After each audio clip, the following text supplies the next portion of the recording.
Hello everyone, my name is Michelle. Welcome back to Yggdrasil, my nymphs. So today I'm going to be talking about something I was talking about with another individual online, and honestly, I was going to react to some Tess Holiday stuff, but I was going to react to Michelle McDaniel. I actually really like Michelle McDaniel, but I wanted to talk about this, and if the individual, I think that this is okay to talk about online. The only reason I could think it wouldn't be is to not draw attention to it, but I feel like I'm gonna try to combat this because it's just not right. So basically this clinic, let's play World of Warcraft.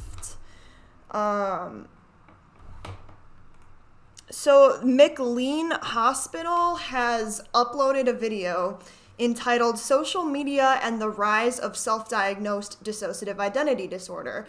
And I haven't seen this. It's 58 minutes long, so I don't know how much, I don't know if this is going to be a flop, but we're going to educate ourselves today. But basically, their research is not good. They're basically saying that it's every single person online who has, this is all alleged and for entertainment purposes only. I'm not a doctor. These people are, and that's that. However, I will say that these people, to my understanding, are saying that every single person online and uses examples of amazing systems online and saying that it is impossible to have DID online because of how the disorder manifests. So I wanted to talk about that because what? So make sure to give the video a thumbs up, subscribe, turn the bell, and if you're feeling risky, comment below. And yeah, thank you so much for being here. Afternoon, and welcome to Grand Rounds at McLean Hospital. My name is Mona. I'm so ashamed. And okay, let me just firstly preface is no matter what they're gonna say, it's not true that the area of your brain that goes into fight or flight, the amygdala, it is not triggered by recording a YouTube video. In the case of a DID system, I don't know what I'm talking about, relating that to their PTSD symptoms and the need that goes along with the disorder to hide it. So basically, if you see a DID system online, chances are they will be more themselves, each alter, than if you had met them in real life, because it's not an immediate danger to record a YouTube video. And speaking from experience, if you met me, I don't have DID, preface. I don't have a dissociative disorder, preface. But if you met me in real life, dude, I'm so awkward and just so cringe. But online, I can present myself in my who I truly am, rather than my fight or flight kicking in or whatever. Because sitting down and recording a video is not an immediate threat, right? If I mess up what I say, if I say something stupid, I don't have to upload it. I can edit it. I can, and your brain knows that, which means your alters know that. It's just the way that fight or flight works. I'm going to stop talking so much. Davis. I'm a psychiatric nurse practitioner at the Hill Center. I'll give people a moment to get situated. Thank you to all who are joining via live stream, as well as to those who are present with us in person today. It is wonderful to see you all. Please note that for the question-answer portion of today's grand rounds, we will be accepting questions from our on-site attendees only. If you have a question or comment, please raise your hand and wait for the microphone to reach you so that our virtual participants are able to hear your question. I'm delighted to have the opportunity to introduce Dr. Matt Robinson, who will be speaking with us today. I feel so awkward responding to this, like, as a person, as a civilian, as, like, a person who, I don't have a degree, I'm not a doctor, but I do know DID systems who could potentially be affected by this. I mean, listen, this video has 200 views so far. I mean, it was only uploaded, like, yesterday, so, like, luckily it's not been, like, so widespread. But hi, Jordan Hollister and Eva Marie. Hi, Michelle. I've been dealing with this issue too. It's hard to stay calm like you on the subject. Oh no. Yeah, I mean, I can't because I don't have DID, so for me, I'm just trying to, like, advocate, but, like, I can't even imagine. I'm like, let me try to put myself in your shoes. Like, if people said it's not possible, like, I don't have anxiety in real life because I don't present it online. Clearly, I kind of do, especially on live, but, you know what I mean? It's, or, like, I don't have depression because I act happy online. Like, I just feel like, I can't even put myself in your shoes because it's like, it sounds just like, and first of all, it's a huge categorization to say that every single, I mean, I could be wrong, I haven't watched the video yet, but literally every single person online could not possibly have DID because in order to have DID, you have to want to hide the diagnosis. But it's interesting that they're lacking in brain chemistry and where the fight or flight of PTSD is triggered and when it's not. Other than maybe these people just don't know a lot about YouTubers, TikTokers.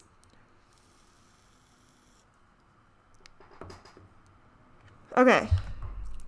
And, like, I will say that, like, I don't love self-diagnosis, like, and I'm not gonna, but, like, my thing is I'm not gonna tell you what to do. Like, if you're gonna self-diagnose, then I don't care, you know what I mean? Like, that if it helps you, that's great. But, so I guess then that's good, but, I mean, especially if you're self-diagnosing with dissociative identity disorder, I mean, I'm not trying to categorize DID, but, like, it is extremely specific and rare, whereas, like, anxiety, it's like, yeah, 50% of the population has anxiety, so, and also, like, DID, if you have it, it doesn't, I don't have DID, but from what I've heard, I don't even know, you don't want to, you're not supposed to even know you have it. And so if you're living with it, you just think you're going crazy, or you think you have borderline or schizophrenia or something. And I don't mean to use the word crazy freely. I'm trying to be better at that. Being a system online does not mean that someone is automatically faking. Faking isn't inherently causing the issue. It's going online and refusing to get help because people do doubt something to exist. Yeah, and I don't, like, can anyone give me any good advice about how to, like, properly address someone who, what am I even talking about? How to properly address someone, what am I even talking about?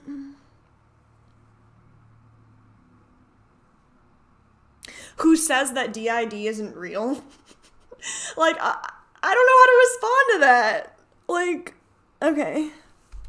Yes. Yes, Jordan, you did hit the nail on that. I'm collabing with other systems as we speak, doing a video on non-human alters, which I'm excited to educate and work on. The research on it, though, is so hard to find. That's what I'm saying, is, like, not like everyone who doesn't have DID trying to, like, put words in your mouth about what it's like having it. Like, yeah, you're not a scientist, assuming you could be. I don't know, maybe some people watching this video are scientists. That'd be cool. But, like, I'm just assuming. And so, like, but you do live with it, so it's kind of, like, more, I would say, valid. About social media and the rise of self-diagnosed dissociative identity disorder. Dr. Robinson is an instructor in psychology in the Department of Psychiatry at Harvard Medical School. At McLeanHospital, he is Okay, here's something for me. And like, I don't know if a lot of people know this, but I actually have systems I'll stop pausing this so much. I have systems who watch me on YouTube. And that was insane to me when I first started making videos because it made it real. It made me realize like that, yeah, it is rare, but yeah, it does happen. And so I don't know if that's like a privilege that I have that other people don't, in the way that so many systems like, and it's like, and it's hard to say that like anyone, I mean, I don't know, I'm sure people fake whatever, but like, I've heard so many stories that are just insanely accurate. You know what I mean? It's like, it would be crazy. It would be, what is a better word than crazy? It would be mind-blowing. Like, it's impossible for them to be faking. Director of the Outpatient Trauma Clinic, Director of Clinical Services at the Hill Center, and Operations Co-Director of McLean's Trauma Initiative. Dr. Robinson completed his doctoral training at Columbia University. He completed pre-doctoral training at the Manhattan VA. I'm jealous. And his postdoc at the Boston VA. There, he worked with veterans struggling with the after effects of childhood and combat-related trauma, including PTSD and dissociation. He is a member of the Dissociative Disorders and Trauma Oh no, I just realized that these people have knowledge about DID, and they're gonna still say this? Research Program, collaborating on research aimed at understanding treatment outcomes, phenomenology, and assessment of PTSD and DID. He is also on the scientific committee for the International Society for the Study of Trauma and Dissociation. Dr. Robinson teaches within the trauma curriculum for the MGH McLean Adult Psychiatry Residency Program. He is also a well-respected speaker. No, I'm just kidding. I know that this isn't supposed to be like a YouTube video. It's like an educational thing, so that's why they're not local and national events. It is my great pleasure to introduce Matt today. He is not only an accomplished clinician and educator, but also an exceptional mentor. Matt is uniquely gifted in communicating his passion for treating trauma across arenas. On a personal note, working with Matt has been my great honor. His warmth and calming, confident presence. I mean, you know, on the bright side, they do believe in DID. I think. I'm going to go ahead and assume. So that's good. That's a step up. Are a consistent assurance to patients, students, and colleagues alike. Please join me in welcoming Dr. Robinson. Woo! So today I'm going to be talking with you about dissociative identity disorder, increased social media representations claiming DID, and... You know, and I'm going to be that guy. Like, I don't like talking about it a lot, but because it's like so awkward, because it's like, honestly, impossible to tell if someone is faking DID. I mean, whatever. Like at times it's more obvious than others, and like whatever. But I don't really like to talk about it. But yeah, it is getting faked online like crazy. Like, and I don't like to talk about it. I have like 40 videos on fake disorder cringe. So. And the implications for patients, clinicians, and researchers. And I want to be clear at the outset that I cannot, from afar, verify or deny who does or does not have DID. And I'll be showing examples of... Did I not just say that? That was a weird like glitch in the algorithm simulation in the algorithm. I'm mixing up my big girl words.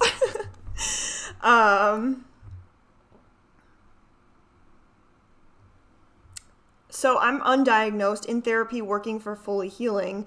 I have a fairy altar if you'd ever want to talk. Hell yeah.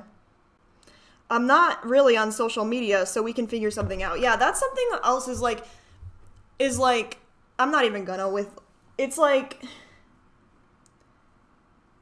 I've met so many systems with like, what is the word for it? Altars that are non-human, and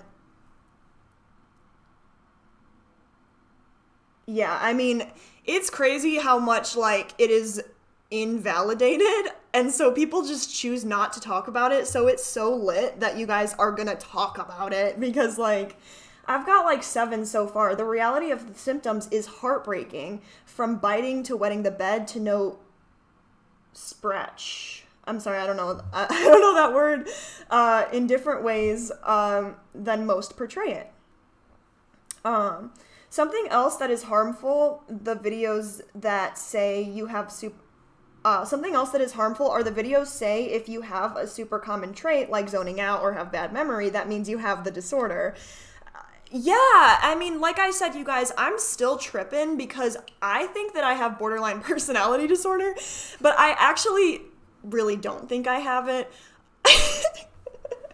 Because, but like, all I'm trying to say is that the internet has either persuaded me that I do have it based on being a normal young adult human. Not that you're not normal if you have a borderline, obviously, but like neurotypical, I guess. Or, right, why is there always like something in my eye when I'm trying to record? Or I do have it and these videos are dissuading me. It's one of the two. But wait, no, it's not. Whatever, I'm over it. Something else that is harmful, or I already read that, where I think it genuinely confuses people to where they believe they have a rare disorder when they do not. Fam, I'm gonna be straight with you. I went through a phase where I thought that I had like a dissociative disorder, but I really, really don't. So like, I can't even imagine being at a young age and, you know, whatever. But alternatively, there is a lot of knowledge on there that helps systems. So, for example, Eva Marie.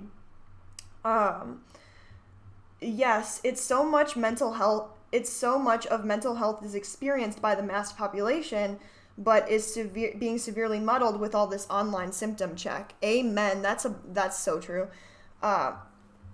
Meant most have no speech and no awareness of the present. It actually made me want to educate more on the realness of non-human alters. I'm going to keep everyone anonymous so to protect them. That's beautiful. That's so exciting. Online content for illustrative purposes only. I don't claim to know anything about the individuals portrayed beyond what they share freely and publicly online. You guys, he's going to be going over systems, like YouTubers. I work with a team of clinicians, research. Are you serious? Like, listen, if I had a doctorate degree, I don't know if I would still fake claim dissociated. You know what I mean? It's like, because although I do believe, I don't want to talk about dissociated, I know it's controversial, but although I truly in my heart of hearts do not believe that they have DID, I can't prove it, right? And researchers at McLean in what we call the trauma continuum.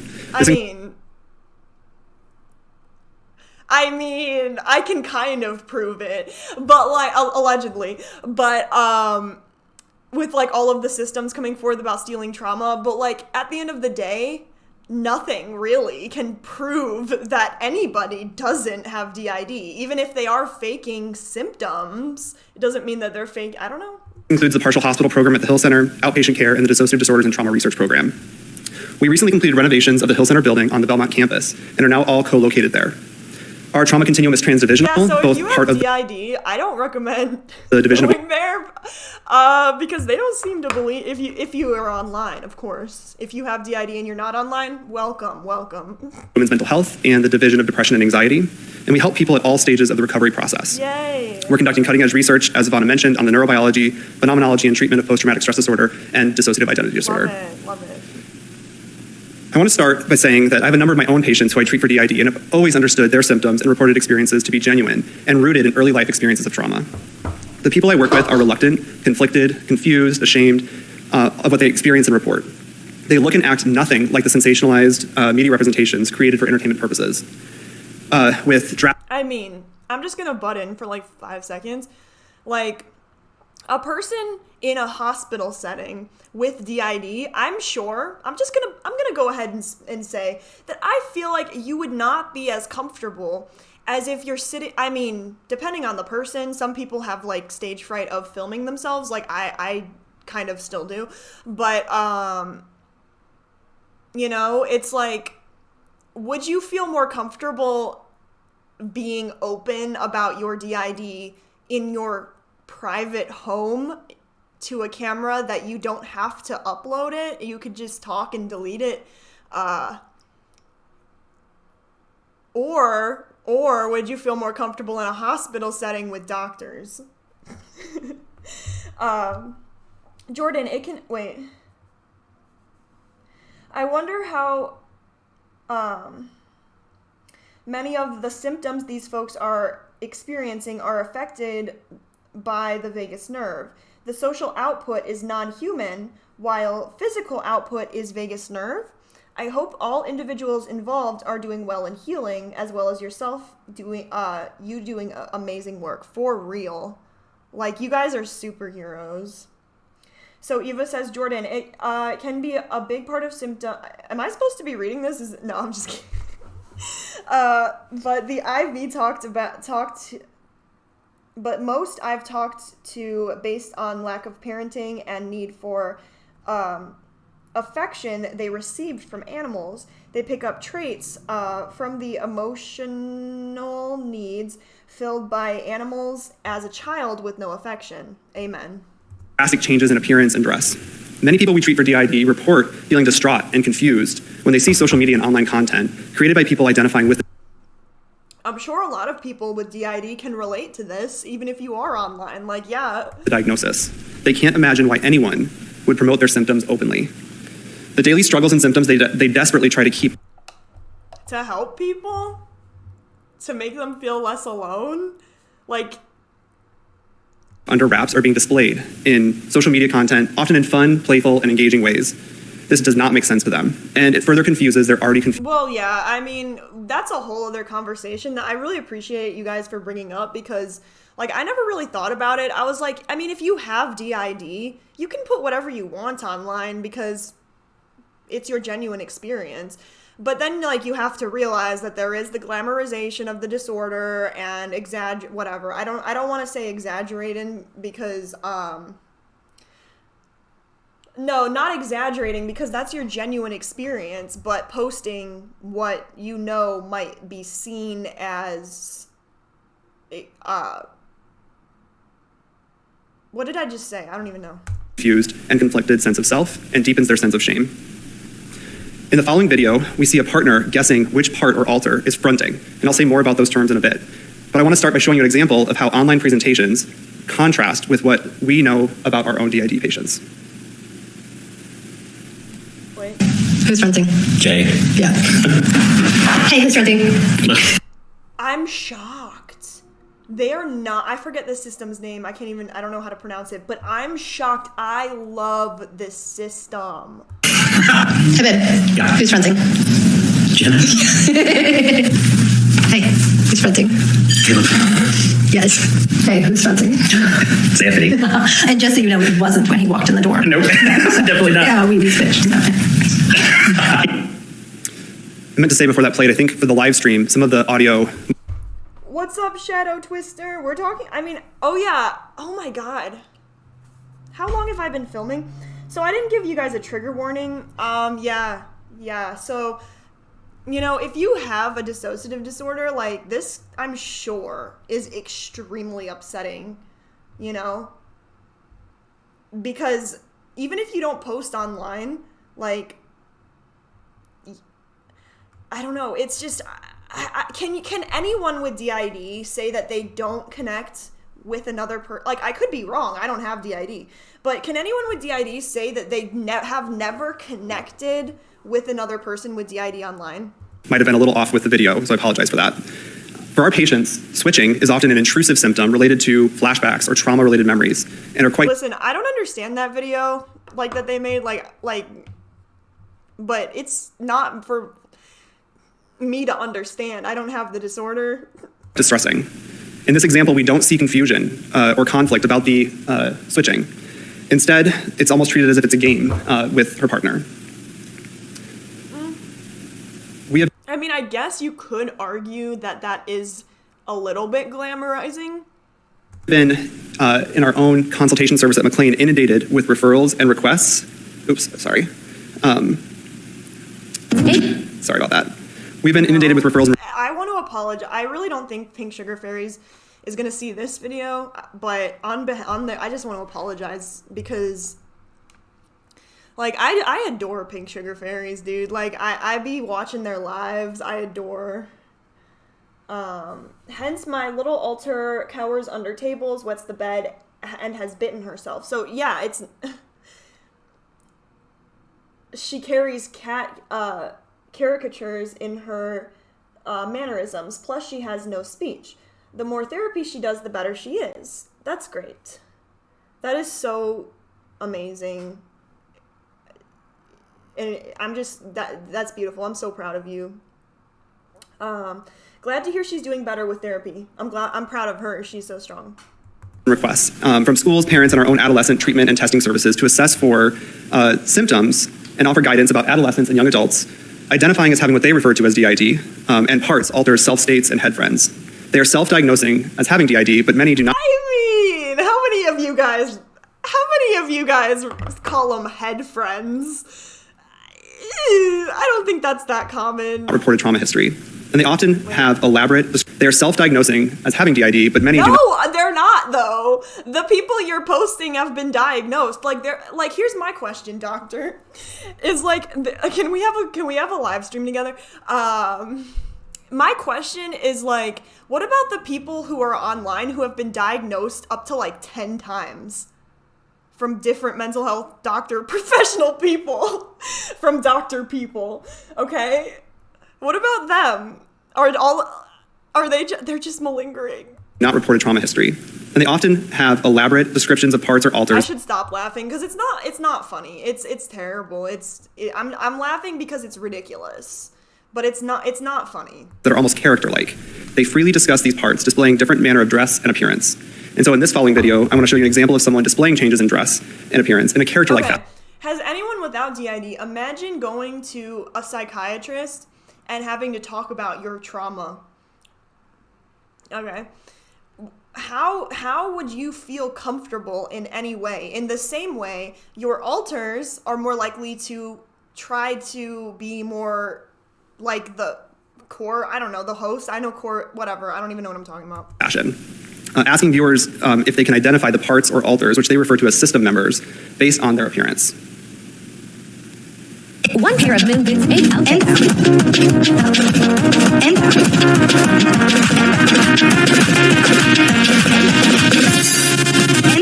One pair of movements. These overt changes in appearance and dress are not characteristic of the patients we treat and see every day.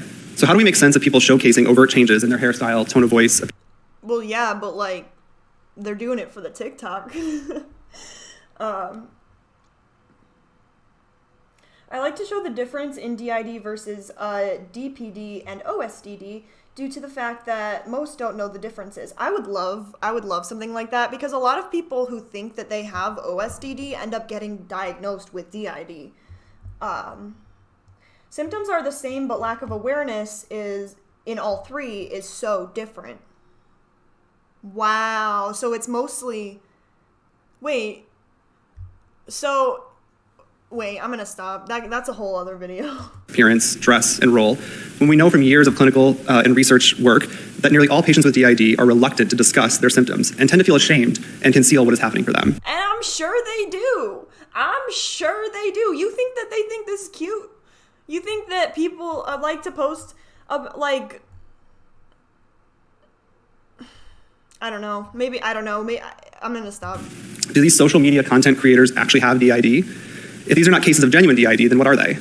And what role is social media playing in self-diagnosis and the perpetuation of these online depictions of DID that do not fit with our understanding of the diagnosis? I want to start with what we do know about dissociation and DID. Dissociation is the experience of discontinuity in conscious processing or a disconnection from oneself or environment in some way. Capacity for dissociation varies, and most people experience forms of normative dissociation, things like daydreaming and so-called highway hypnosis. Trauma-related dissociation, on the other hand, develops to protect an individual from emotionally overwhelming trauma. My thing about dissociation, I don't even know where my amnesia lies because that's like kind of the point of amnesia. So I'm wondering if anyone can like help me out with this because like I don't remember so much of my childhood, but I feel like you're not supposed to, right? Like, I feel like if you were to ask someone who had a perfect childhood, like, they don't remember a lot of it. And, like, I don't remember a lot about my abusive relationship, but, like, is that just because I have a bad memory? You know what I mean? Like, if you have amnesia, like, I can't even imagine having DID. Like, that just sounds Like, you're just gaslighting yourself until the cows come home, bro. That sounds terrible. Trauma-related content. Wait. OSDD can eventually lead to DID over time with assessments leading to that awareness factor, hence amnesia and these barriers. Also, I realize you have to have 1,000 followers on TikTok to go live. And I only have 388, but I'm very proud of that number. It serves to help a person shut off and compartmentalize what they are experiencing. DID is considered the most severe trauma-related dissociative disorder, and it's characterized by having recurrent gaps in memory and the recall of everyday events, important personal information, and even traumatic events from the past, and the experience of 2 or more distinct personality states, resulting in a significant discontinuity in one's sense of self and agency. All right, wait. If no amnesia is present and the alters are present, why can't I read are present based? If it's usually OSDD or DPD.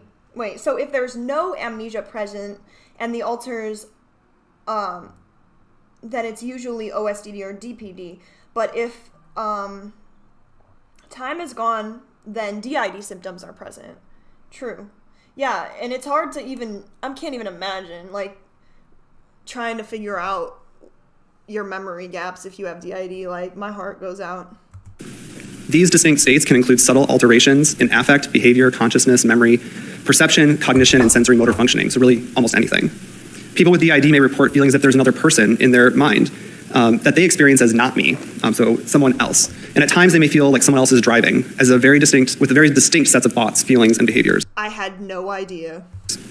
At times, they may not be aware of changes at all that are occurring. Shifts are subtle or completely hidden for most people with DID. So just to emphasize, we rarely see overt or obvious signs of change or switching. Wait. Yeah. Who's we? Like, the doctors? Because, like, listen, I don't know, like, I don't have anyone in my immediate life who even has DID. So my question is, like, when say you're, like, at home with, like, people you trust or by yourself, like, and you like, and it alters switch, like, I feel like that's when you can be your true self.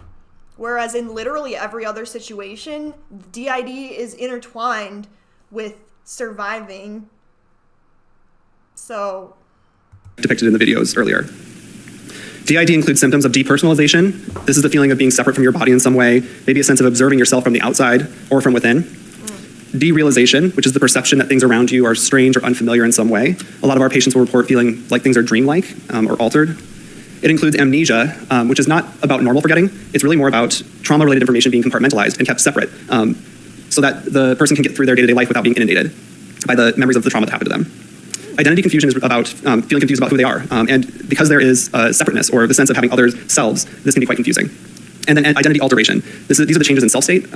Often they are intrusive and unexpected, like I mentioned before. And most often they're provoked by some trauma-related content, reminder, flashback, etc. And this symptom of identity alteration is what many media portrayals have sensationalized. People with DID, the ones that we work with, are so afraid of their own thoughts and feelings and memories that they display. Well, yeah, but Bae, you just said that the identity alteration will be different based on if they feel safe or not.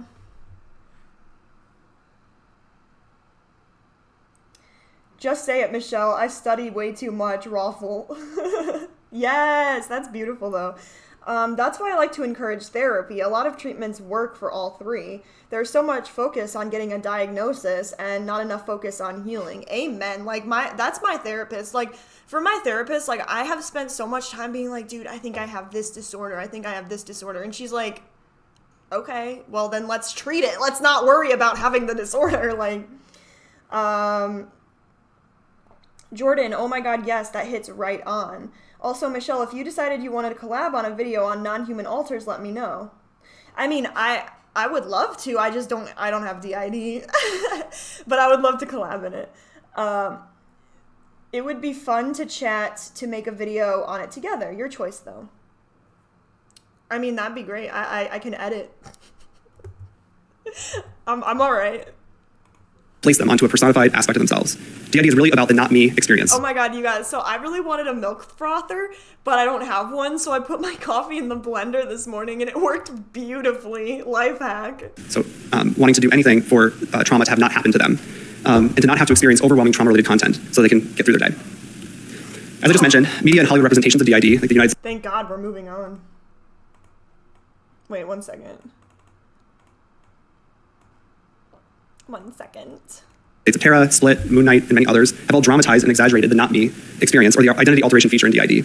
This has contributed to a great deal of misunderstanding and perpetuated many harmful myths about DID, including that people with DID might be dangerous, that they have the ability for extraordinary feats, that they have the potential for getting away with illegal activities, and that they may be unpredictable with wildly out-of-character behavior, and all of this would occur outside their conscious awareness. These myths are simply not true, and we do not see them in the patients we treat. Again, our patients with DID most often experience identity confusion and alteration quietly, subtly. They don't want people to notice that something has shifted or changed for them. They report feeling confused by the changes, conflicted about owning, remembering trauma-related thoughts and feelings, and feeling afraid of the unpredictability of how they might feel in their body and interact with the world around them. DID is considered a post-traumatic developmental disorder, and it develops when a child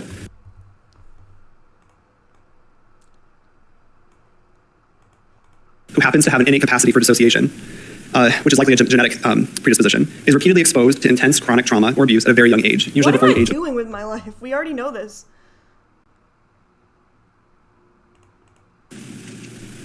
I just got diagnosed with dissociative identity disorder a few days ago, and...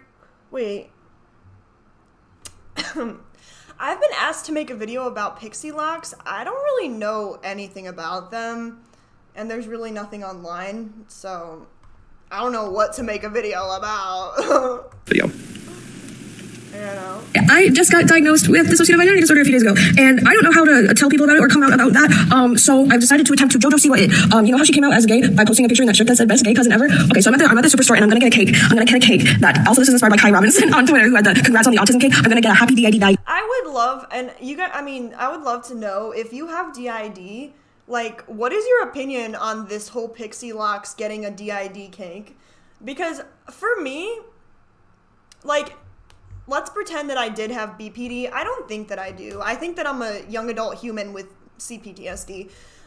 But, you know, if I did get diagnosed with BPD, I would be devastated. Because it is literally not curable. And I know that DID, you know, you can heal, you know, and get fused, or, you know, what is it called? Where you're still a system, but you all work together. You know what I'm talking about. Like, but it's so much work. And also, not to mention, in the same way, BPD and DID, you have to have gone through extreme, prolonged, usually trauma. Not always, but for BPD, not always. But it's like you have to accept that, whereas I'm spending so much time trying to gaslight myself and being like, it wasn't that big of a deal, it didn't really happen, like... I viewed them, but there is a bit, confusing to me. I viewed them, but there is a bit confusing. Oh, the pixie locks? Yeah, so that's just my question, is like, I wouldn't, I mean, I could see why you would get a cake, like, oh, like, finally, now I know what's going on. You know, like Trisha Paytas, she wanted a DID diagnosis because it would explain what's going on and you can finally start getting help for it. So it checks out why you would get a cake. I'm not like trying to like judge her, but whatever. Diagnosis cake, let's go.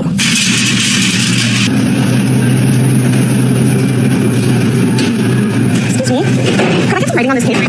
Look at it go. Okay, I like does anyone else like the idea of eating cake, but it doesn't actually taste that good? I got diagnosed with DID in 2011-ish, and I'm still not comfortable telling people about it. None of my RLF knows about it. Real life family. I don't want this diagnosis to be my reality. Yeah, so just to connect that to like this cake thing is like, I could see how that would be kind of like glamorizing it, but to each their own. It doesn't mean that they're faking it. I made the mistake of telling my sister, oh no, and it didn't go well. I'm all of a sudden a danger to my daughter. Oh my God. So I don't see how people want to come out with their diagnosis. That's a good point. Like, that's a great point. Is like, it's one thing like being online. Like a lot of people with DID, like with me, I don't have DID, but like nobody really knows about. I don't want anyone to know about my YouTube channel because it's cringy. But the only ones who know about my YouTube channel are my friends and my mom, because whatever. But I'm over it, Linda. And so yeah, I mean, a lot of people won't share it, but like posting it on Twitter, like when you're a celebrity, like I can see how that would be. Like, people are going to think these things about you because of the stigma of the disorder. I'm so sorry that you're going through that. If it helps, I have 2 children and a husband, and it does not affect your parenting role. It's like saying someone in a wheelchair can't be a parent. It's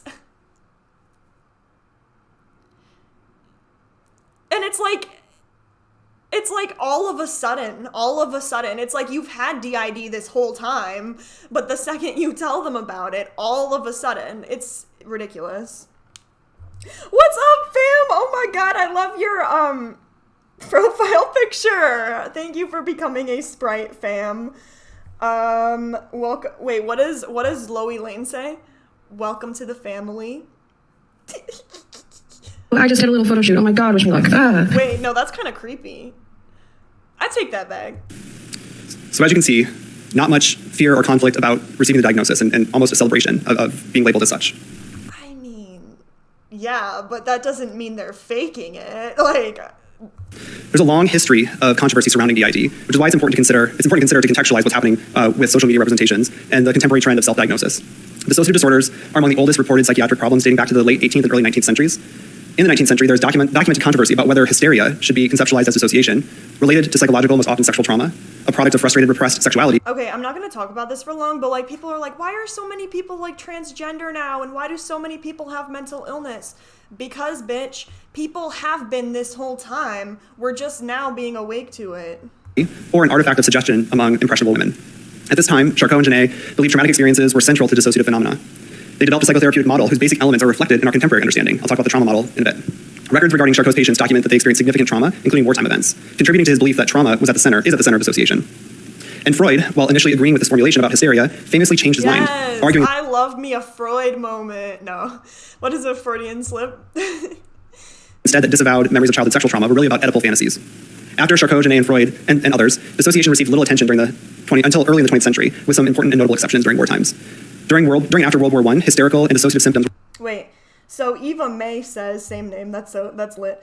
Thank you. Yes, we're just keeping it in the home. No one needs to know. Yeah, I mean, like, I feel like, you know, you would kind of, if you get a new job, you'd be like, hey, I have DI. I mean, if you want to. I don't know if you're required to.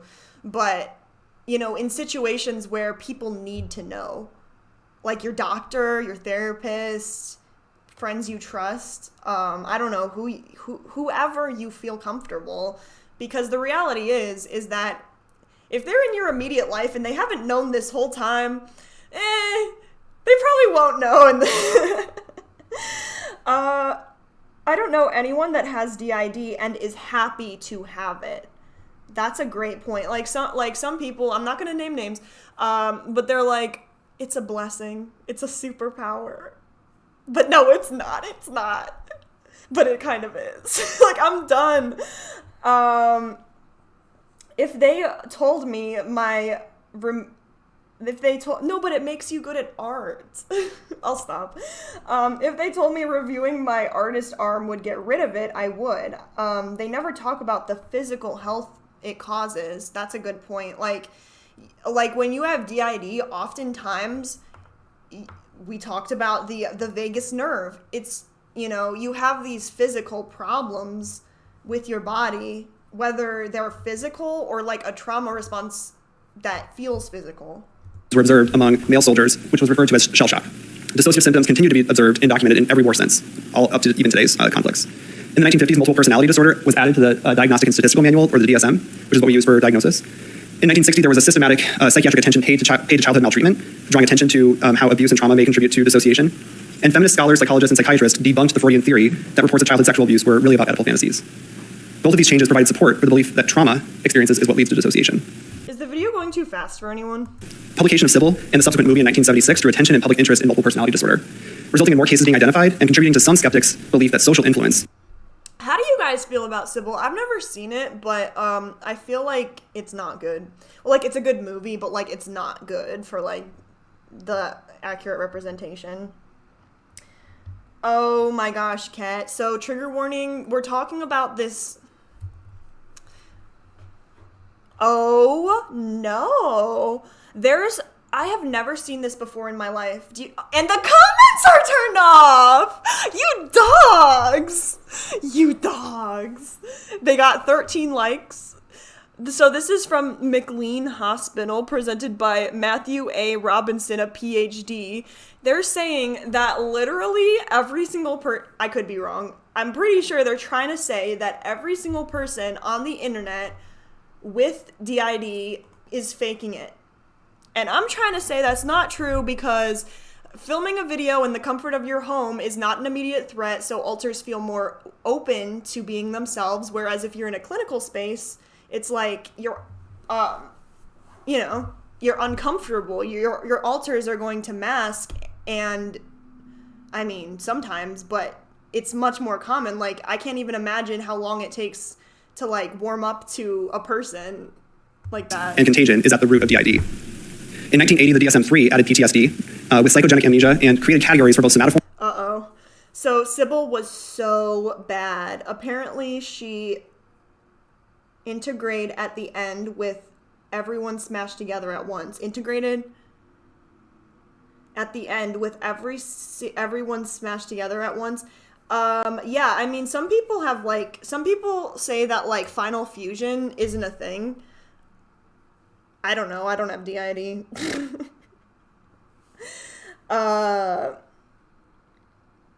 In a clinical, but what am I trying to say? How do you guys feel about Billy Milligan? He's my favorite person with DID in history. But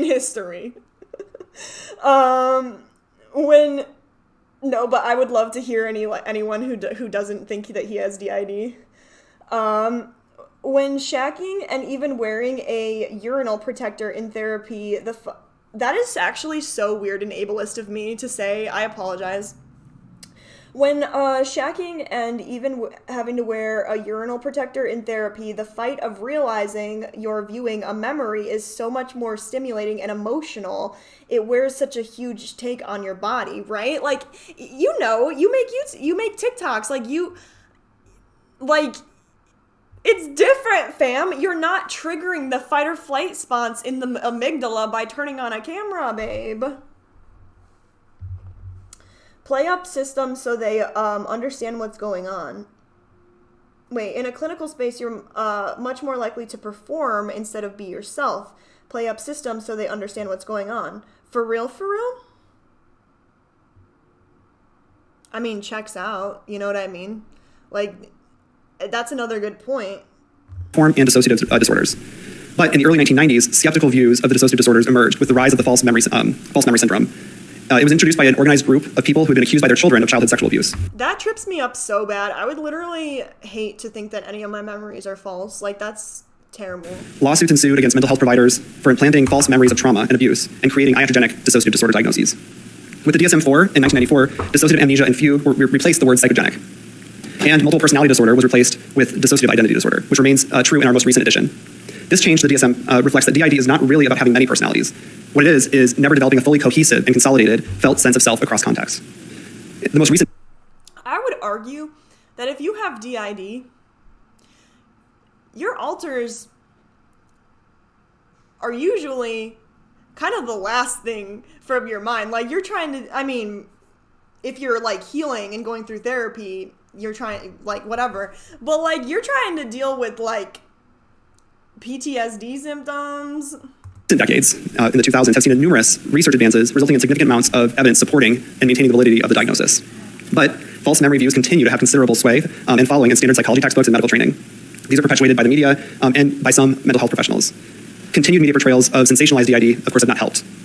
And the recent trend of self-diagnosis and advent of social media representations have continued the legacy of delegitimizing DID. And so still today, at the heart of this controversy are two models of dissociation. One that asserts DID is related to trauma and that reports of childhood abuse are genuine and true, and one that believes that dissociation and trauma memories are largely made up or false due to fantasy proneness and suggestibility. So the trauma model of dissociation holds that dissociation evolved as an adaptive aspect of humans' psychological and physiological response to threat or danger, which allows for automatic unconscious behavior, numbing of pain, and disconnection from traumatic experiences to make space for focusing on survival and one's immediate needs. In terms of DID specifically, the trauma model, like Clough's four-factor model, suggests that it arises from abuse and neglect during childhood, where development of DID depends on numerous factors, including not having social support, vulnerability due to prior prolonged abuse or trauma, other psychiatric and psychosocial factors, one's genetics and biology, and importantly, one's capacity for hypnotizability or dissociation. The fantasy model, on the other hand, argues that dissociation is a psychological process largely unrelated to trauma. The fantasy model suggests that experiences of dissociation are a result of fantasy proneness and possibly cognitive and executive dysfunction. And importantly, that reported memories of trauma are confabulations or exaggerations or simply not true. The fantasy model suggests that DID is sociocognitive in nature, that mental health treaters, the media, Hollywood, and so on influence and cause DID. The model suggests that trauma memories are suggested and that reports are influenced by psychological and social factors and therefore are false.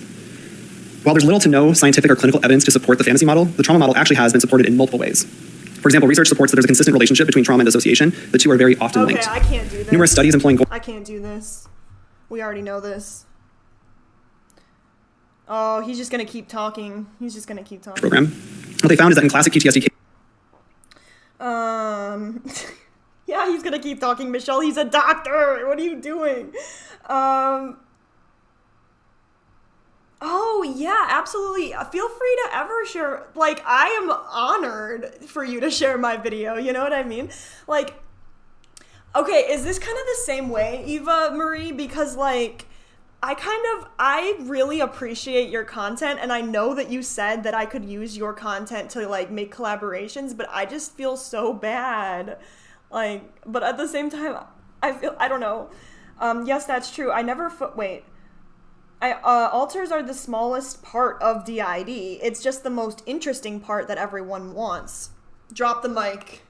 No, I couldn't. I was actually about to drop my microphone, but then I realized I would kill your ears. Kind of like I just did right now.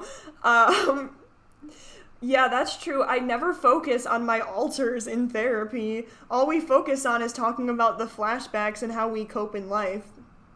You know, and I'm not gonna shame systems for posting about their alters and knowing that it's the most appealing part as opposed to the PTSD symptoms, you know, that are just terrible, terrible experiences.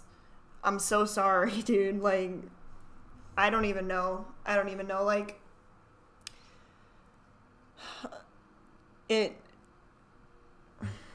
I can't even apologize because it's just like, it just is. It's, you know what I mean? But, Jordan, yes, you're so right. You're smart on the subject of understanding that, right? I feel like Jordan Hollister always brings so much knowledge that I appreciate because, like, shout out. No, I'll do this later. But, okay, agreed. PTSD is the worst part for me. I was in the hospital just 2 weeks ago thinking I was dying. I found out the thing I feel my heart does is actually premature ventricular contractions. My anxiety gets so bad it affects my heart on that level. Yeah, but alters, Eva. I need to stop. No, because it's not funny. I'm just trying to be whatever, but I'm just ridiculous. No, but yeah, I mean, and that's just what you guys are willing to share. Like, I can't even imagine what DID with people with dissociative disorders, what's going on behind closed doors, you know? My content is public. Michelle, you're welcome to steal. See, that's how I feel. I feel like I'm stealing it. What you need to collab anytime. I would rather you steal it than most. You did good work, hon. Oh, thank you so much. Yeah, I mean, that literally made me so happy to just see people say, say that cases, there's increased activity. My content was helpful. I was like, what?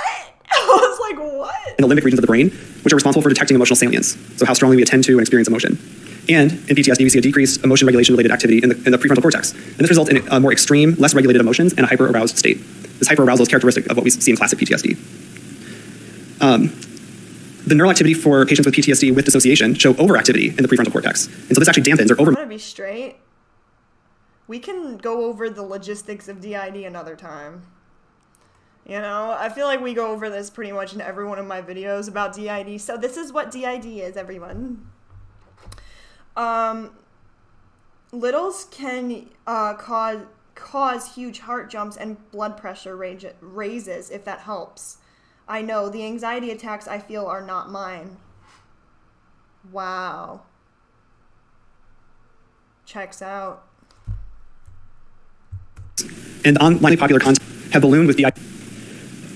Social media and online platforms, including TikTok, YouTube, Instagram, and so on, have ballooned with DID-related content. Across these platforms, users with or claiming to have DID are making extremely popular content and attracting billions of views. They're creating distinct fandoms, communities, and subcultures. And the online content that they create usually arouses curiosity, surprise, humor, and disbelief. And while there's long been an online presence for DID, people identifying Oh, there's more people on YouTube than TikTok? For real, for real? I'm shocked. as having DID, these communities were somewhat niche. And social media platforms have changed that, reaching billions worldwide. And viewing or liking content related to DID means that people are confronted with more of the like.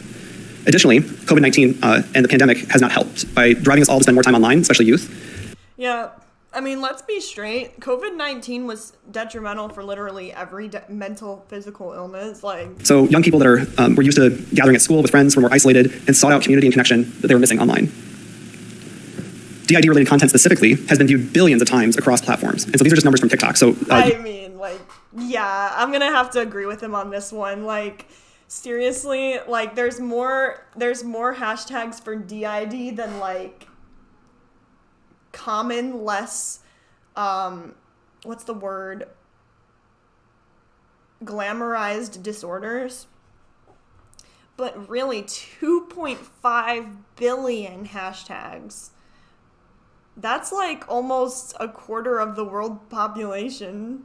Using the hashtag DID, we see 2.5 billion views. Hashtag dissociative identity disorder, 1.3 billion views. Hashtag DID system, 940 million. And there are many other hashtags that you could look up with high numbers as well. Notably, I did a talk 4.5 months ago similar to this, and when I looked at the numbers then versus now, they were, this weekend, 200 to 400 million times higher. Higher by 200 to 400 million, which demonstrates the rapidity with which these trends are growing online. With the advent of the... And there's, if you have DID, I'm not, you should be using those hashtags, you know what I mean? I'm just saying that for people who are, the amount of people who are faking it online. I don't understand why the most inaccurate representation is always the most popular videos. Why? Because they're the most glamorized, fetishized, and unlike the disorder, because, I mean, you just, I figured this whole time, that PTSD was the biggest symptom of DID rather than alters, whatever, but I didn't know that for fact. But literally to have, 5 of you guys to be dude, yeah, it's crazy, dude. It just opens my eyes to someone. I have severe anxiety attacks at night after I wake up from nightmares. It's horrifying. Dude, I'm so sorry. It's oh God, it affects you in every ounce of your life. You know what I mean? I just finally put one of those videos out showing what a real switch. I'm sorry if this is the longest video in the world, but I'm trying to whatever. I just finally put out one of those videos showing a real trigger flashback. Hardest thing I ever did. My therapist asked me to put it on camera, a camera in my living room, in my room and living room. That is, first of all, so brave. And I understand why it's scary because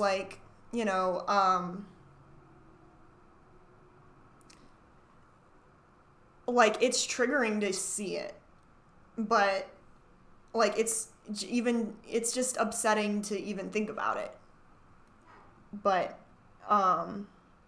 it is very educational. Nightmares are so normal for me, it's exhausting. Not only is there anxiety in having regular nightmares, but you're also not getting proper sleep. And, like, do you guys ever have trouble falling asleep? Because, like, you'll start thinking about, like, bad stuff. I scream out of my nightmares, so my partner is affected as well nightly. That is a huge symptom of PTSD that is not talked about a lot in fakers. Commercial internet in the 90s, evidence and information about DID has become widely and easily available, and it's created safe spaces and online communities for people who are trauma survivors, mental health consumers, clinicians, and researchers. And with vast amount of information, many of the misrepresentations and false claims about DID can be countered with true or good information. For example, our friend and colleague Olga Trujillo, pictured here with her... Like, okay, I don't want to talk about my trauma because obviously, but, like, when I have nightmares, the things that I say are connected to a specific trauma, and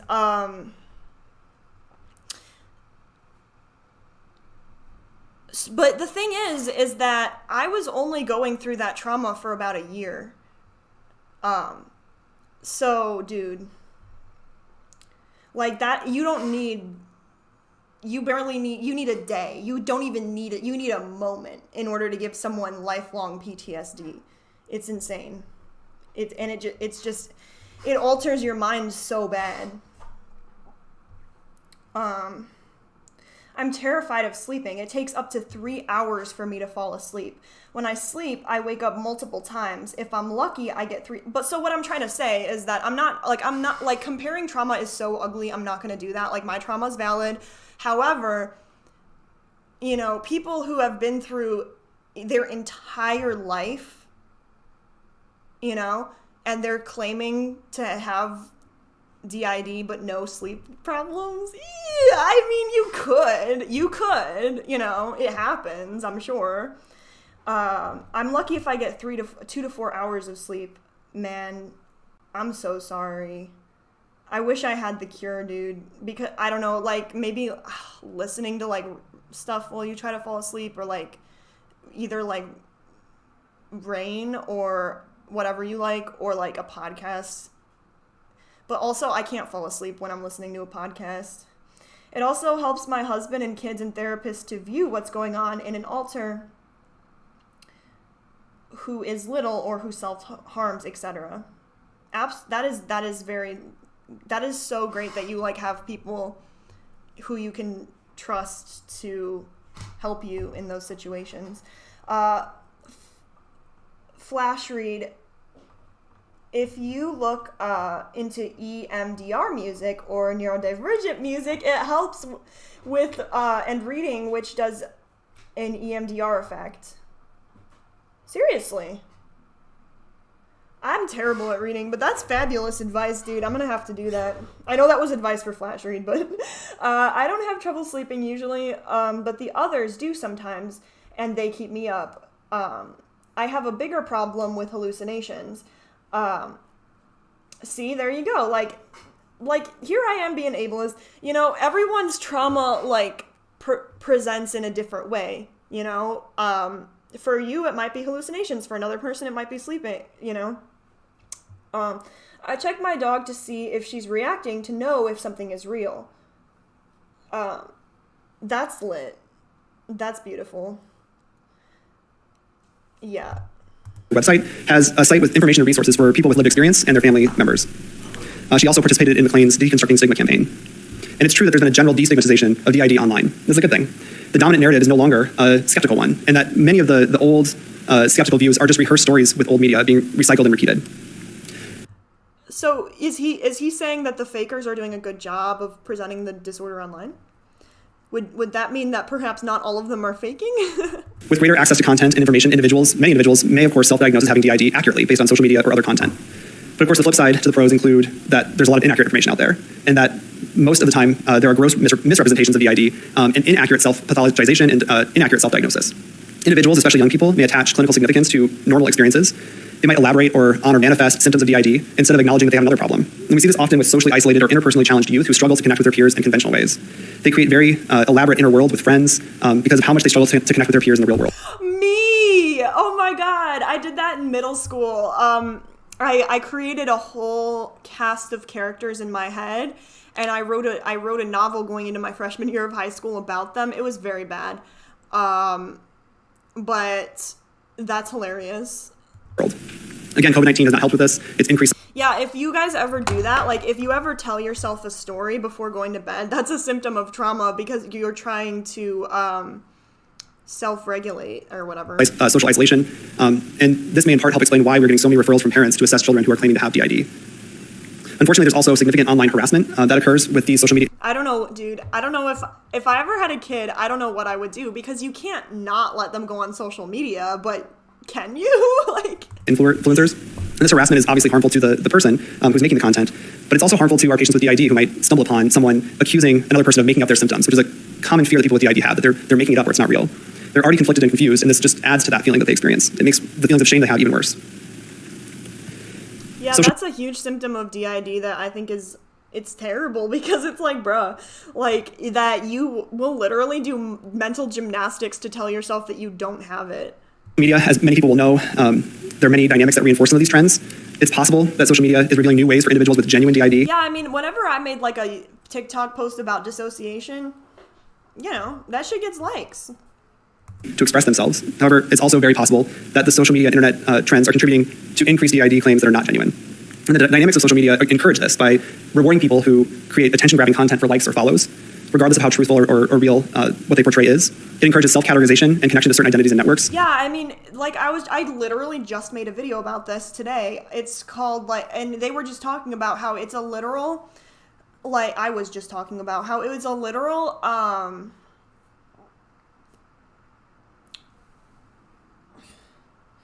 what am I talking about? And truthful or real what they portray is. It encourages self-categorization and connection to certain identities and networks, regardless of how truthful or real what they portray is. It encourages self-categorization and connection to certain identities and networks, and it encourages performance of those identities to belong or fit in with the online community. And there's a significant amount of... It's like if you're a drug addict, and it's kind of in the same way of a drug addict, as in you're trying to reach this happy hormone. And for a lot of people, you do get a little high off of posting to TikTok. As an addict, I can say that I do get a little high when I post something to social media and it gets a lot of likes, you know, just like a normal human being. It's raining outside and I wanted to go on a jog, but it's fine. I kind of needed like a little break type deal, but it's like 58 degrees out and it's literally going to be like freezing tomorrow. So whatever, I'm over it. I'm not going to cry. I'm not gonna cry. Flash read. It's also called bilateral stimulation or 8-3 music. You can find songs you love, so you can help with both.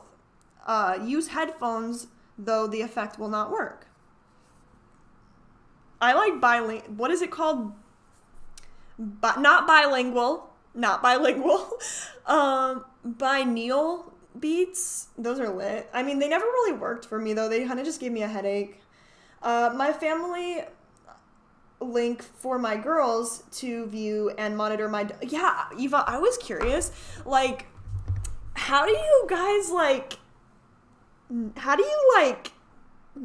know what is appropriate, like my content specifically, what is appropriate for your children or not? Because, I can be very family friendly and I can also be very not family friendly.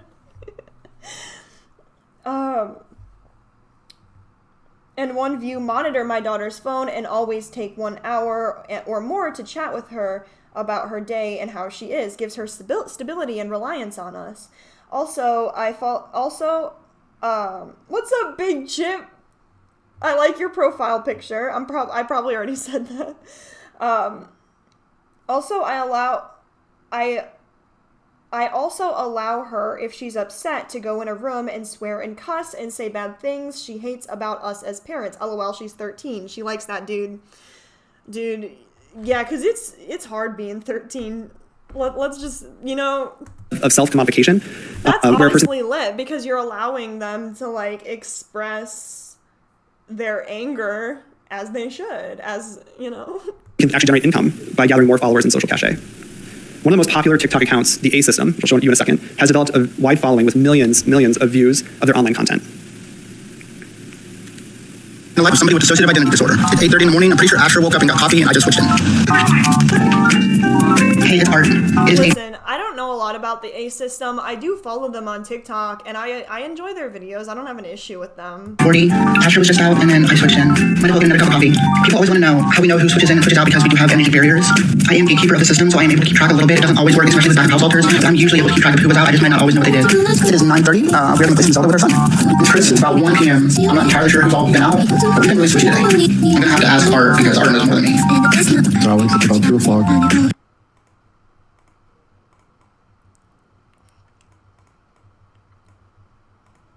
We had like a mini flashback panic attack thing. Like we're fine. It's just we're recovering some.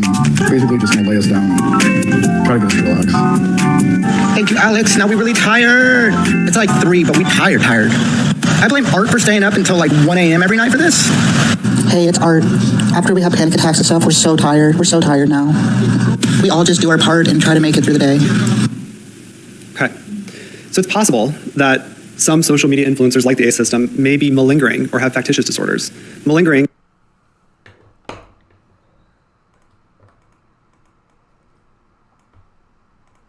is the intentional reporting of symptoms for some external gain, such as money. Why? Like, my question is, why are they like using examples? Like, even I have used examples in the past, but I try not to anymore because, like, how do you know that the A System is faking? Or reduce legal consequences. And Wait. Eva Marie, how did you handle having a channel? All the misrepresentation online makes me so nervous. Amen. I second that. And I don't want to do DID content, but I'm worried about starting any channel. That is a good question, dude, because I think Eva Marie just does such a good job at not fetishizing the disorder in any way, shape, or form. I low-key just want to do YouTube. I would get canceled so fast. No, dude, like, okay, I try not to be, like, controversial, but controversial, like, sometimes people love that shit. Like, no, there's this actually horrible controversial YouTube channel. I forget what they're called, but they literally hate women, and they're like, dude, women should never have gotten jobs. They never should have gotten the right to vote. They're ruining our society. And people enjoy that content. Listen, I know that you probably don't have those views, but like, I'm sure that there are people out there who agree with you, is what I'm trying to say. Because if people agree with that, they'll agree with anything. It's all about misrepresentation and how to keep it real. I also have my therapist with 30 years experience monitor my work, and she will let me know if something is good to keep. I need to start doing that with my therapist. Like, is this cringy? Like, I'm a homeschool mom. I want to share my planner because I have to live by it. But it will be easy to see the DID stuff, and I don't want to explain it if people come after me. Amen. Like, how do you deal? Like, I can't even imagine, like, if you have DID and people just commenting on, especially on TikTok, on your video, like, haha, fake. Like, what are you supposed to say to that? Like, I wish.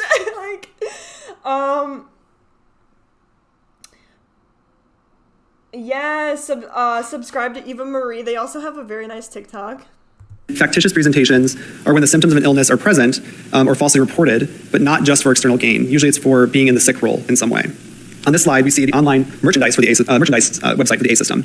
And they also have a Cameo account. For those of you not familiar with Cameo, where you can book a personalized video shout out for your birthday. I mean, hey, listen, I respect the grind, all right? People need to, and I guess I will, like, put my 2 cents in there for, like, not the A System specifically, but like making money off of glamorizing your disorder, I can see how, that would be controversial.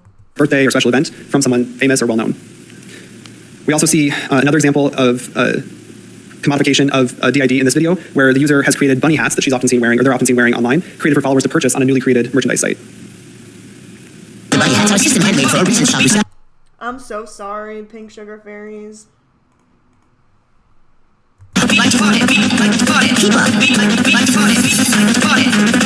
Recycled fabric, super exciting.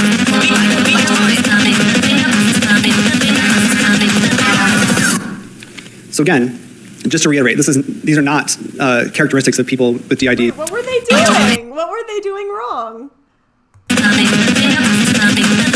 Wait, I'm tripping. I am tripping.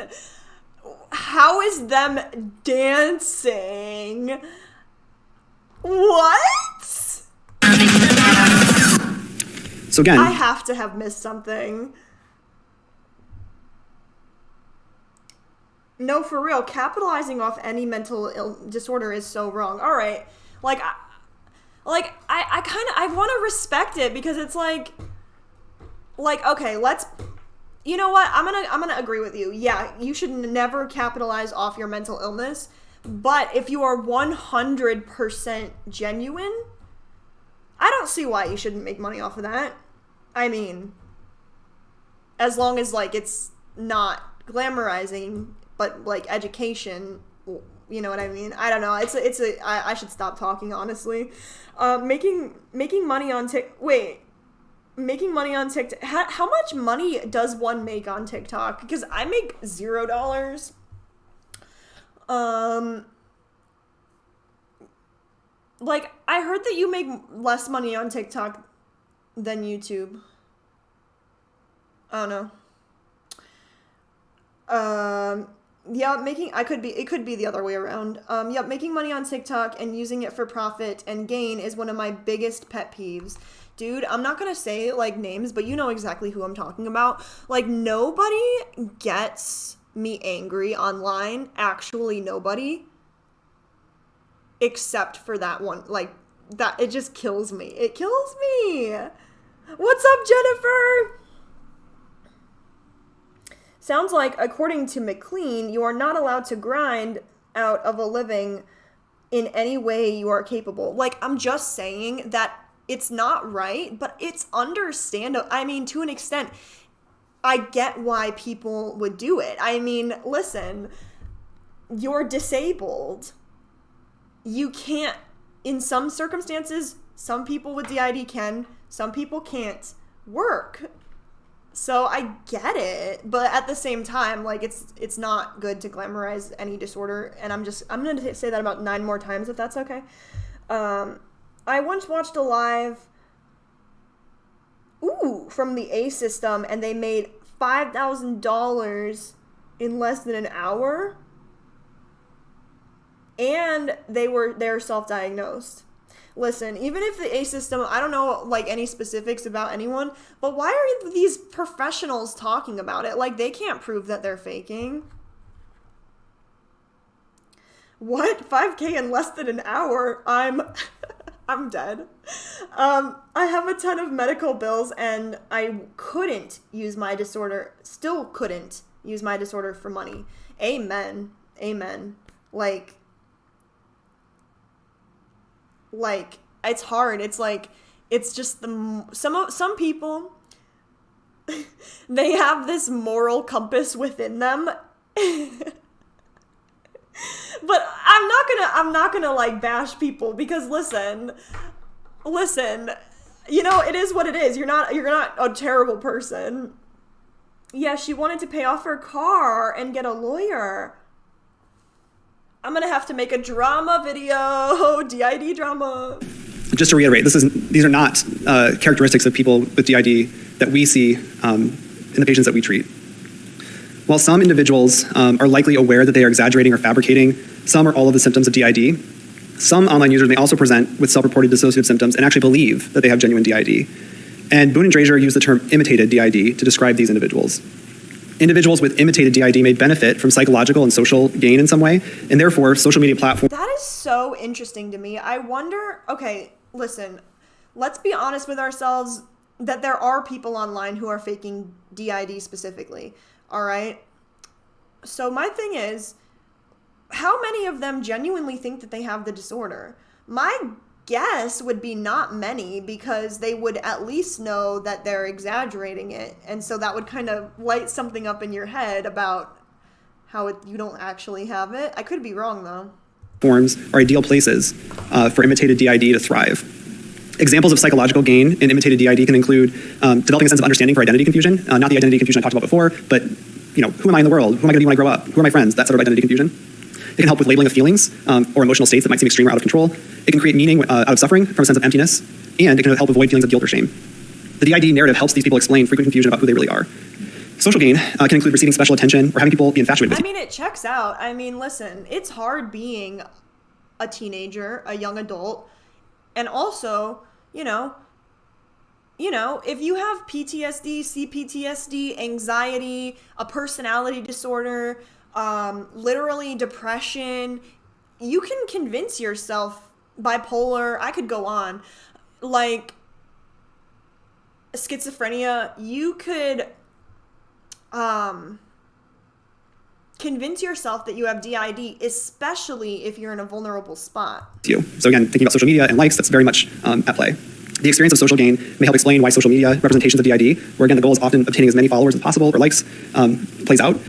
I mean, listen, it checks out. Like, people on the internet, listen, so imagine you have DID and you post one or like a lot of people are like, okay, that's not too hard.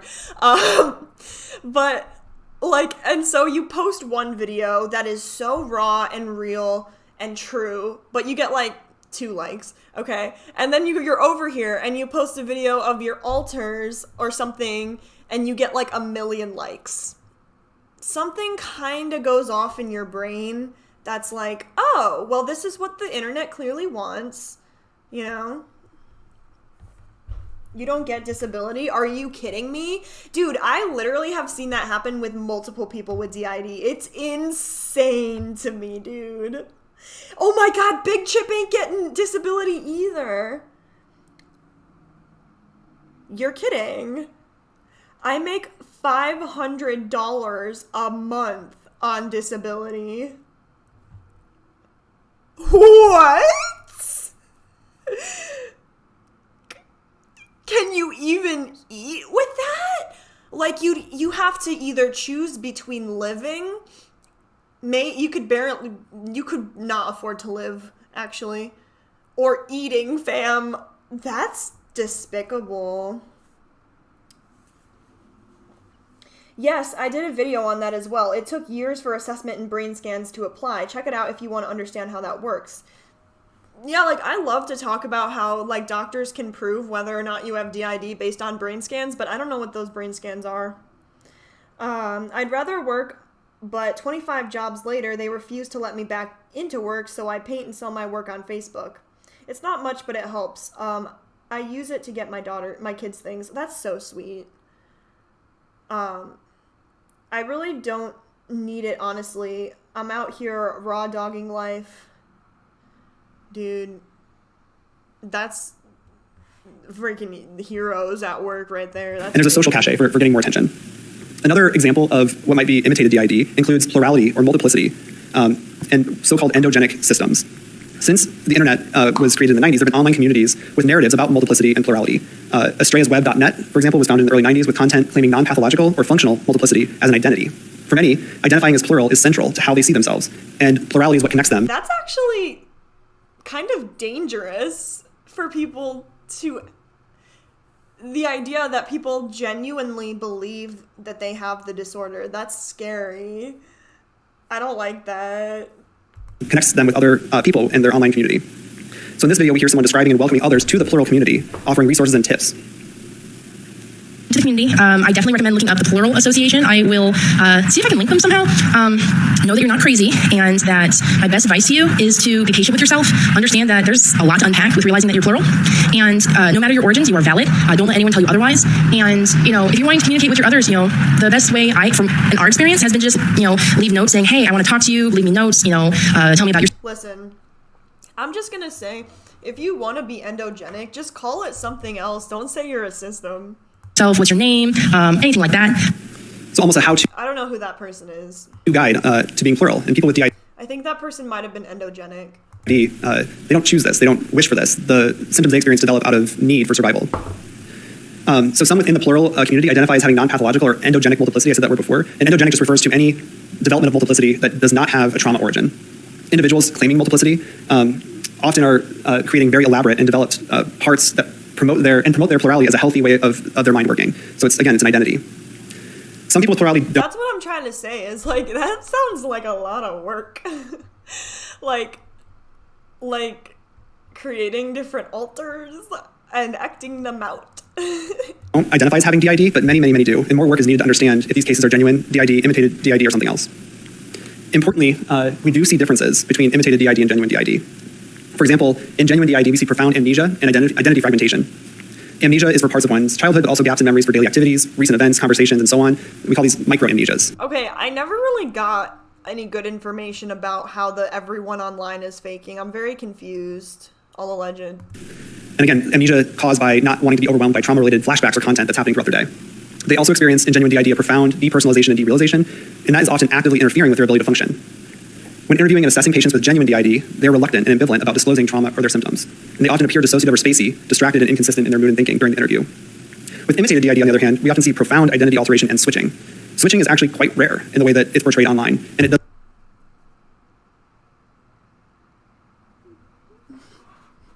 What? So, did you guys know that switching is very rare, and so rapid switching means that you're faking? No, I'm kidding. That's not true at all. Does not characterize most cases of genuine DID. I'm going to show you a couple of examples of dramatized forms of switching, what you might see online, which again is not characteristic of the patients we see and treat. Could you imagine if you are a system and you got in this doctor? I should stop. I'm being so annoying. But and this doctor posts you, fam. Are you kidding? And so Tommy sat back and waited. We had just pulled in at a store that we associate with trauma memories, so Tommy didn't want to go in. Starts dissociating. I mean, listen, one would say that, maybe recording yourself while switching, but, if it's for education, hell yeah, what? Josh and Matthew move closer to front. Tommy leaves front. Listen, if I had DID, I would want to record myself switching. I'd be like, hell, I want to see what that looks like. Carmen starts fronting. Tommy was trying to trigger Josh Switches are different for everyone. or Matthew out. Carmen grounds herself. This is an example of how we don't always know who is going to front. We felt this. And another example. Coming. I can feel it coming.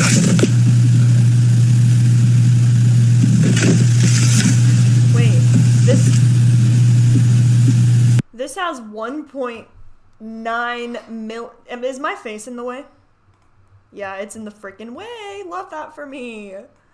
But they have 1.9 million views.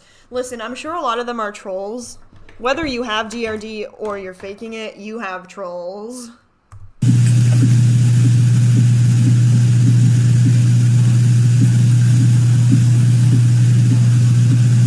Hashtag FYP, hashtag DID system.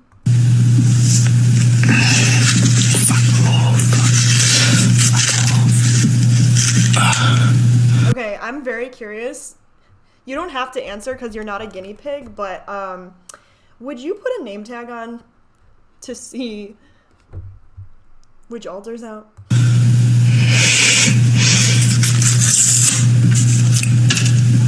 Guess the player. All right. So in both examples, we see the individuals having an uncharacteristic awareness of the process of dissociation in such a way that they can actually plan for and video what's happening. They're describing named parts that they're aware of. And again, the switches we see in genuine DID when we see them are subtle, often unnoticed by outside observers. Is that true?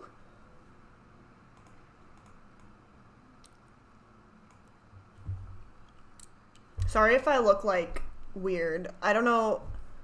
I'm getting my granddad's eyes as like I age. In imitated DID, there's also an... Oh my god, what's up?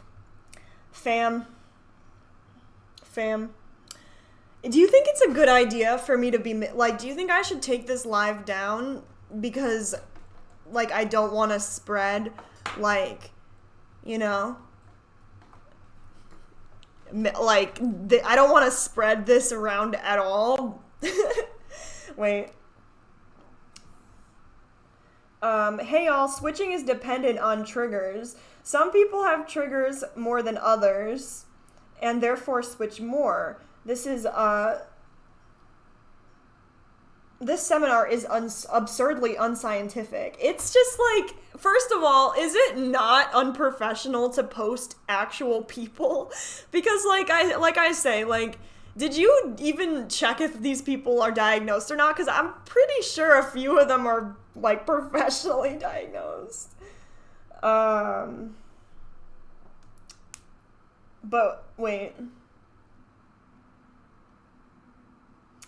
Without my husband's income, I would not survive. I'm still not over it. Like, how are you supposed to get on disability for, like, you know, this goes back to, like, soldiers in the army. And it's kind of the same thing, because it's like, if you have DID, chances are that you were neglected by the system in a way that someone should have noticed. I mean, not in all cases, obviously, like if you had seen me growing up, you would have no idea I was going through abuse other than the way I was acting. But, like, that could just be because of 1,000 different reasons. Like, I could just be shy. I could just have anxiety. Also, I use Vio which pays for gas and, whatnot trips to doctors check out. Exactly. Like, how do you even afford a car? Like, I'm so sorry. Like, you shouldn't like, you're you know, blessed to have your husband, but, like, what if you don't have a husband? What if you're in an abusive, like, situation with someone? Like, not fun fresh. It's actually really gross. Like, it's not funny. Switching for most, if all, is caused by severe stress and anxiety. So at home, I manage pretty well, but nights and weekends or in public, it can be a challenge. Yep, I posted that video as well of this kid as well. This is not a switch, and we don't leave our body, LOL. Okay, listen, I'm not here to judge. Well, I am actually. Yeah, no. I don't know how many switches look exactly like that. I mean, if you do, though, no judgment. You know what I mean? Like, I really don't. Our switch is subtle. It depends on the environment, period.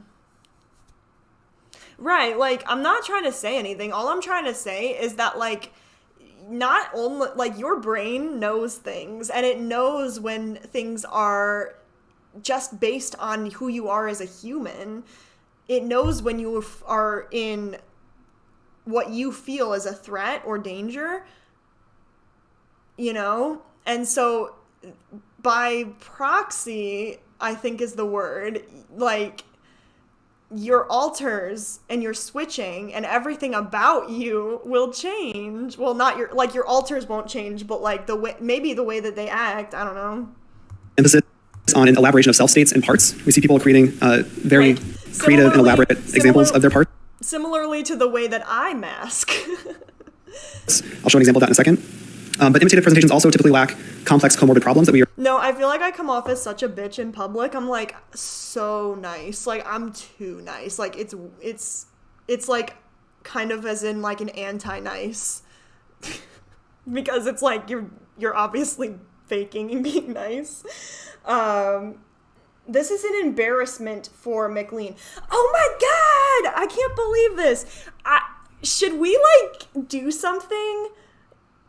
Like, okay, this might be a bad idea because they're professional or whatever, but can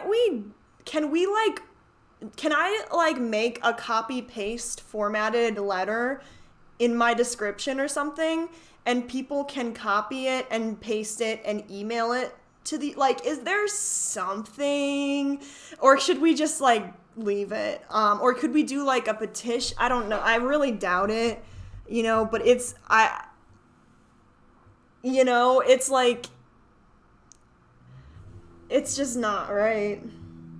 Unless there's a big emergency, like hearing the tornado warnings, our switches take hours, and we're usually so heavily medicated to deal with the migraines, the usual switch happens when we're sleeping. Wow.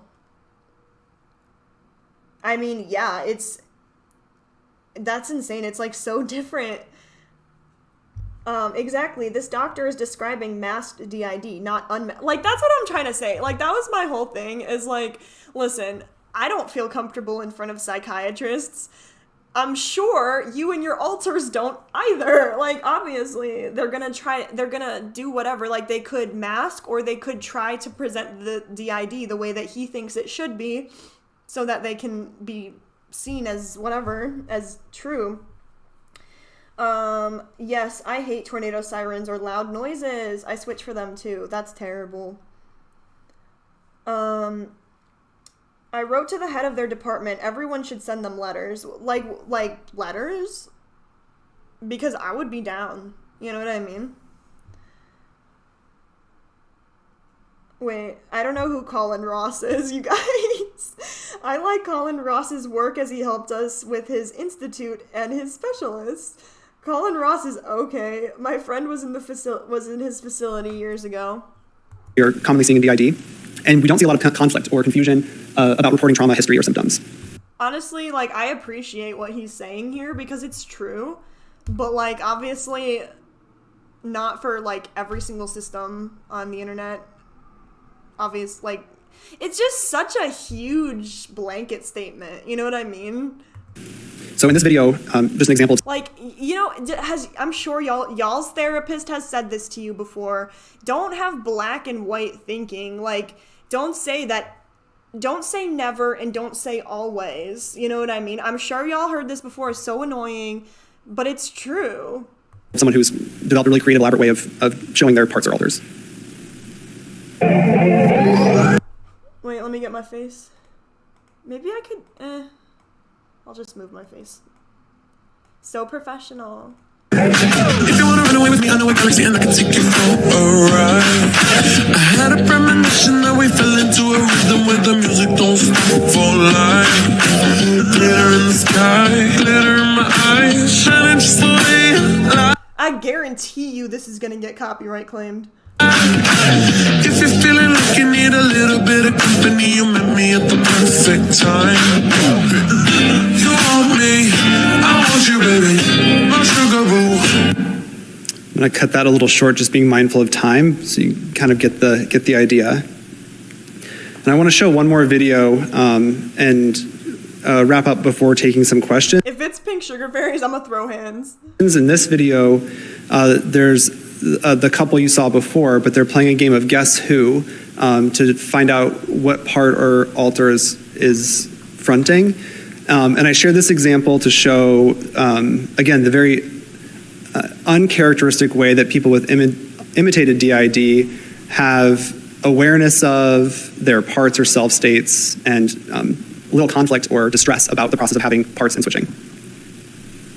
I don't know. Thank God. Your guess is as good as. But he's still using this specific system again, which I'm just tripping because why? Fine. All right, let's figure this out. Okay. Are you a guy or a girl? A girl.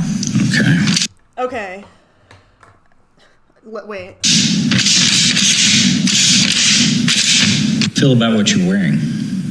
Oh yeah, that's cute. Okay. Are you younger or older? I mean, I'm not old, but I'm not young either. Do you like salmon? No. Oh. Wait, seriously? Am I even still live? Ew.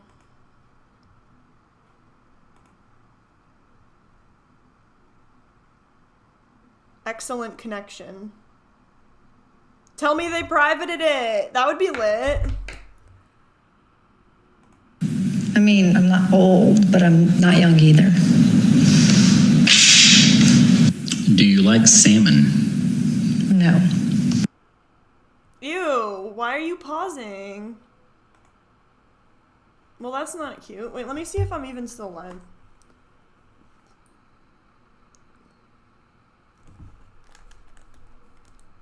No, it's literally just the computer. Why, babe? They privated it. They privated it.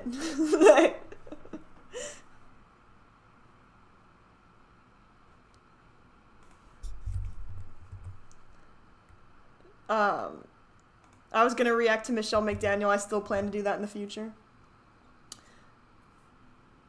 Hello, bitch.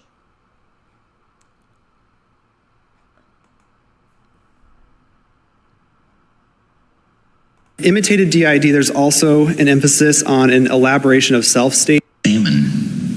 No. Are you attracted to men or women? Oh, women. That's actually funny. If you called me, what name would you use? Listen, I want you guys' opinion on this, genuinely. So you guys know what game they're playing. I forget who it's called. It might even be called Guess Who. But, anyways, listen, I can see both sides, and I would genuinely like to know what systems think about this. If you want to share, like, you don't have to at all. But, you know what I mean? Like, it's kind of, like, not a bad idea. But it's also, like, I could see how it would be stigmatizing, so I don't know. Oh, fuck her. Hey, Jay. That's about right.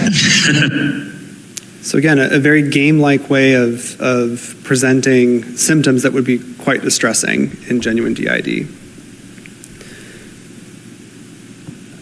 I'm actually going to skip this too for time's sake. There was a recent case study that interviewed patients who had not... This is a no-go. This is a no-go. Not cute. Wait. My therapist... Wait. Only the number of DID doctor in the world, but his reparenting role saved our lives. He's Colin Ross is extremely well known. My therapist uses the reparenting role, and for 8 years now, we have got so much healing out of it. Her EMDR, DBT, CBT, and EFT tactics help so much. Amen. DBT is my life. I would literally die for DBT. Yeah. Not been given the diagnosis of DID, and there were a number of findings, including that they were angry or frustrated about not being labeled as such, that they were relying on the diagnosis for connection and attention in their family and friend groups, things like that. So it's a more recent paper, just reinforcing this notion that there's differences between imitated and genuine DID. So it's incredibly difficult to distinguish between whether these cases are genuine, malingered, factitious, or something. I mean, I'm gonna go out on a limb here, okay? Listen, there are very specific circumstances in which people are outwardly outed for being faked. For example, like family members will come out and say something, or like there's, evidence of them lying or something. But like with a lot of cases, especially those systems being posted on here, like at worst, they're exaggerating the symptoms. I mean, some of them posted were interesting, I'm going to be honest, but... Something else I can't say from afar, like I said at the beginning. And again, the video examples that I showed today, I don't know anything about them except for what they've put online. Listen, I'm being generous here with some of them, but like Pink Sugar Fairies, the A system, and that one that was just played, I like them. As clinicians and researchers, we know that treatment and assessment is incredibly difficult in these situations because many people respond with anger and defensiveness when they are told, or if clinicians question that their DID diagnosis. Even if they don't meet criteria for DID, many of the people that we see may have actually experienced trauma, and so they may feel invalidated by not recognizing. I just made a video about this. That's so weird. Me and these doctors, great minds think alike. That in the way they wish. So at the end of the day, we have many more questions than we do answers. I do know that given the increased attention, a number of referrals we're getting, that accurate online information and professional education are more important than ever. It's one of the reasons we've been doing these talks, just to make people aware. We're deeply concerned about social media representations and self-diagnosis, and the way it likely delegitimizes DID for those who actually have the diagnosis. Wait, he's trying to educate, though. I don't know. I just don't like the way that he just described, like, blanket statements an entire community, like, the entire DID community. Like, it's just like, even if that were true, wouldn't there be at least some obscure case, right? Especially because DID, I'm sure that there's a lot of people who could never imagine talking about their DID online. But guess what? Everyone's different. Every different zodiac sign, every different person, Myers-Briggs or whatever, personality type, everyone gets DID, you know? And work with people. We don't want these representations to undermine the significant research and clinical progress that's been made in the recent years. He's bringing the references that I don't have. Remind me never to use these guys as reference. I find showing the realness of it in a respectful manner is always best, but it doesn't seem to attract the attention that it needs. I bet it would if there wasn't all of this glamorization online. Because at the end of the day, for a lot of people, they can't just turn their camera off, or they can't just turn their phone off and their DID interest is gone. It's just like, people are like, oh yeah, like, I'm gonna learn about it, but like, at the end of the day, that would be entertainment for them, and so I whatever. But it doesn't attract the attention it needs. Even if some do have it, glamorizing it or appropriating videos on it misrepresent it for all sufferers. That's what I'm saying, is like glamorizing it. Like, I get why people do it, but at the same time, it's like the morality of it is like, that's kind of like a little bit of a slap in the, just a little bit to the, people who are suffering, who are also suffering with it, you know what I mean? Suffering, I hate to use that word, who also live with it. I'm sorry. Sometimes, like, it's hard being live because I talk a lot. I'd like to say thank you because I don't feel comfortable sharing in most places, but this chat is very friendly. Oh my god. That's actually so lit because, yeah, I mean, it's very rare that I'd get someone, like, weird in my chat. Although, like, on TikTok, whenever I'm watching someone's live, they always get, like, these bizarre comments. With that, I have references for the presentation, and if there's time for a couple of questions, I'll take those. Hi, my name is Sam. I'm a chaplain intern here. I was thinking about what you ended on, the note about the case studies and some of the anger at being denied this diagnosis. Does what people are angry about indicate in some ways, what they're using the mimetic diagnosis to receive, or does it give us some insight into what needs to be provided, or what other coping skills they need to have in order to, get what they're looking for? Yeah, great question. I mean, yeah, that's a good question.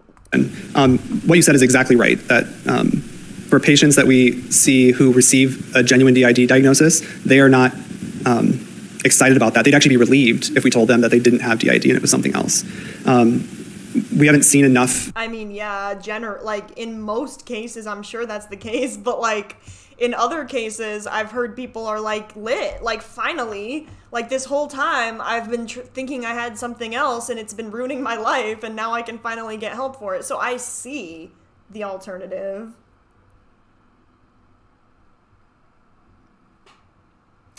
I'd like to say, It's like smoking. You know what putting a it's like smoking. You know what putting a DID bio with it. Instead, they should do a video saying that it helps to manage not dance around and smoke to a weird song, etc. Right, exactly. There isn't enough research or clinical evidence to say broadly what people who show up with maybe imitated DID might be looking for, might benefit from. I would say, kind of anecdotally from what I've seen and other people I work with have seen, is that it's often neurodiverse youth who are anxious, who don't have a lot of emotion regulation skills, and having DID, claimed DID, allows them to not take responsibility for certain behaviors and actions. It allows them to I'm a candidate for faking DID, watch out. Withdraw into themselves and avoid feeling anxious and afraid in social situations. It connects with their already creative minds. So there's a lot of benefit for them to having DID, even if Wait, you lost me.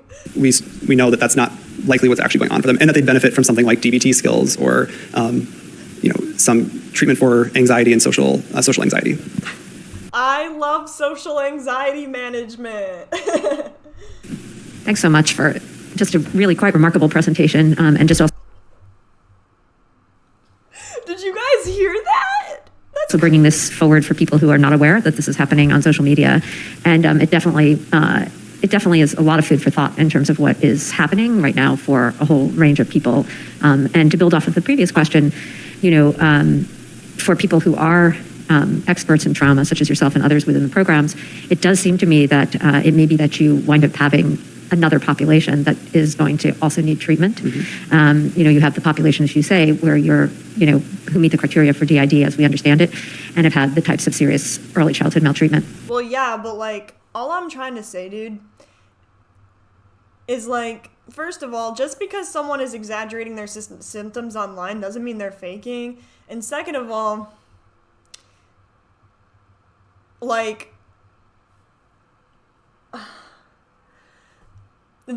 I'll just preface again that alters feel, some alters don't, fam.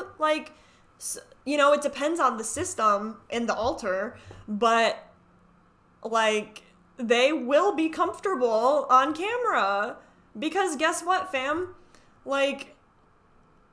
There's no immediate danger.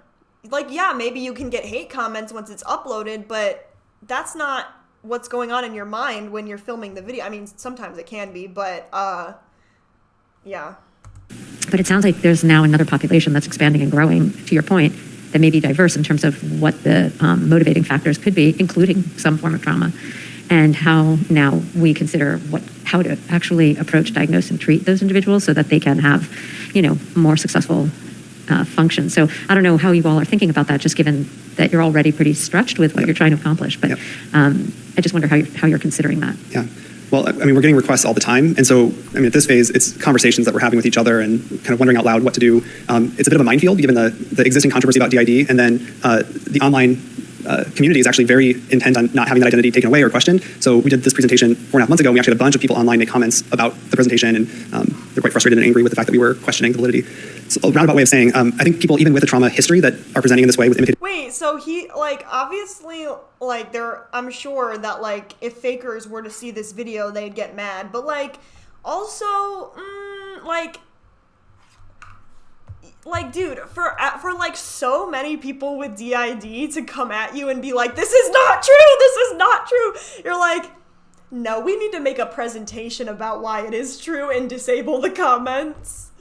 DID probably don't need the types of... Wait, I don't recommend watching, or no, I will link this video in the description, watch it all day long, I'm not telling you what to do, but don't give them the views unless you want to watch it, which do give them the view. But if you do, can you guys do me a favor? And I dislike this video. No, all allegedly, and I'm not telling you what to do, I'll stop though. I'll stop being ridiculous. That's kind of not great. I think that that's really bad. You're not supposed to do that. I think I saw Ethan Klein do it though, so with Keemstar. This is the problem with the researcher bias. Right. I mean, this is honestly this is a fantastic representation of what fakers online are doing, are actually impacting society and people with the disorder. What's the word? Like, it's you know what I'm trying to say. I'm not going to use my big fancy words today, but like, it's going to impact the DID community now forever. So that's not fun. That's terrible. Hi, Kira H. How are you doing? Classic trauma treatment that we offer, because they probably don't have PTSD and they don't have a dissociative disorder. So I think you're right. There's probably another cohort of people that need something. And it might be a combination of things that already exist, but it's not PTSD treatment in most cases. I would argue that a lot of people with, you know, who are faking a disorder probably do have some sort of like some maybe not. Like, they probably have like some sort of mental health issue, neurodivergency or whatever. That we do know, or think you know. Thank you. Mm-hmm. Looks like we got maybe a minute if there's less for one more. I have a question. What the fuck? Hi, I'm Louise, chaplain intern. We're just thinking about perhaps not recently, but just this emphasis on social media of empowerment for people with mental illness. And so I'm wondering how people with DID, what healthy empowerment could look like on social media in a way that's not doing this, but also still that's great. For people who want to. Yeah, that's great. We've actually had a couple of our own patients involved in sort of patient advisory groups for the hospital, for example. I mentioned Olga was in our Deconstructing Stigma campaign. Don't mind my thumbnail, you guys. I'm going to change it. It's actually a default from my last video. Another person with DID do that as well, Robert Oxnam. So I think there are very established and legitimate ways for people with DID to help destigmatize and provide good information. And that's not, I don't want to, there are online TikTok accounts that do provide good information. I probably should have acknowledged that more. There's YouTube accounts that do provide good information.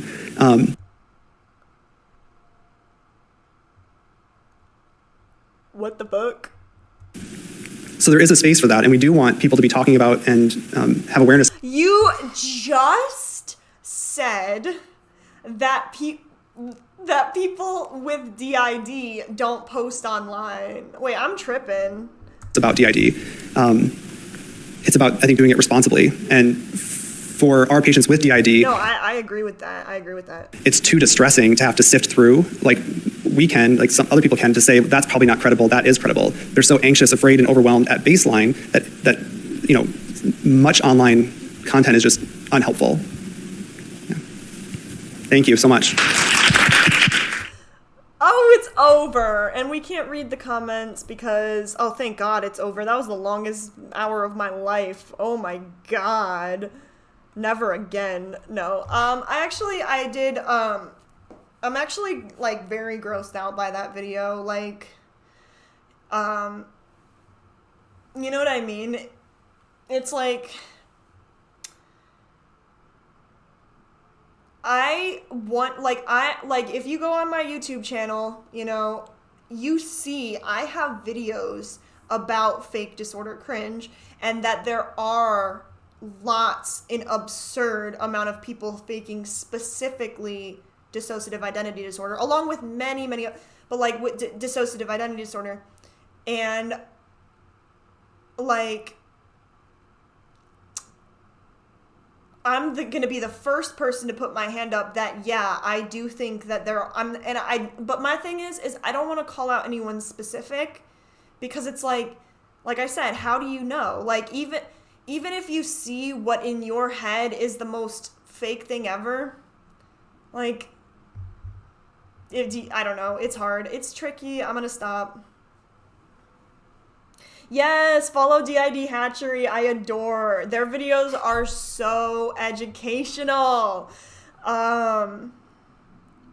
It's like Debbie Nathan. She denies DID straight up. Dude, I'm over it. Like, I don't get it. I'm so confused. Like, I must be missing something. I have to be missing something, because how? Like, okay, maybe I'm just like gullible. That's gotta be it. I'm just gullible. Because there's no other way. Like the things, I don't know, whatever. Anyway, Debbie Nathan denies DID straight up, but I read her book and she sees both scenarios. It gives a more realistic view of what is and isn't true. Her facts are so false and her videos are so cringe.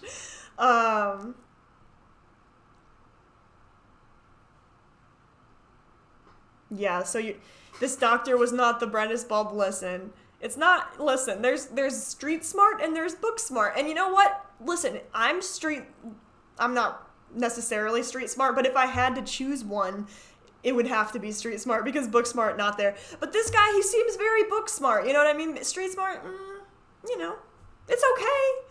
No, I'm gonna stop because he's a doctor and I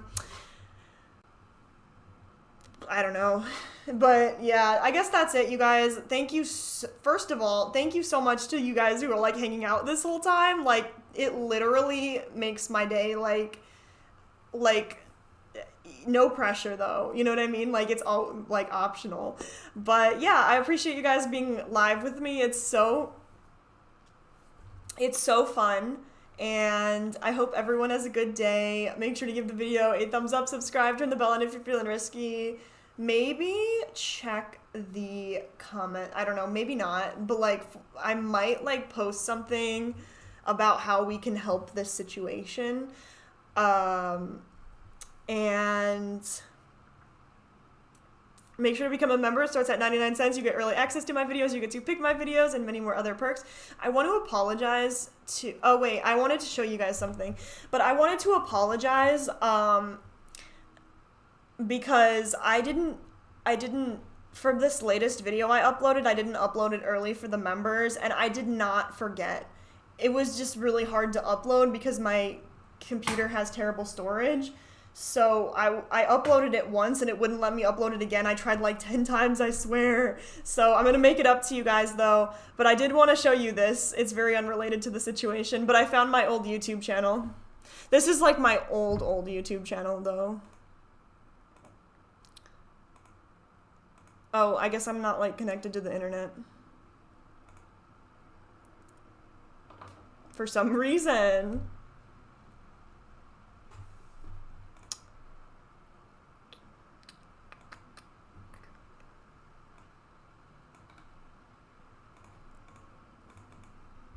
Why does this remind me of like that Snape thing? Okay, ready? This is so funny. I can't even have the sound on for this. I'm gonna be dancing Call Me Maybe by... Hey guys, I'm gonna be dancing Call Me Maybe by Carly Rae Jepsen for you guys today. So, hope you guys like it. Oh, it's so good. It's the best. Abercrombie and Fitch. How old was I? So 10 years ago. I'm a K-pop dancer. Wait, so 10 years ago. How old am I? I'm 22. I was 12. I was 12. Hey, I just met you, and this is crazy, but here's my number. Oh my god! So call me maybe. It's hard to look nice as your baby, but here's my number. This is ridiculous. So, oh, it keeps going for 3.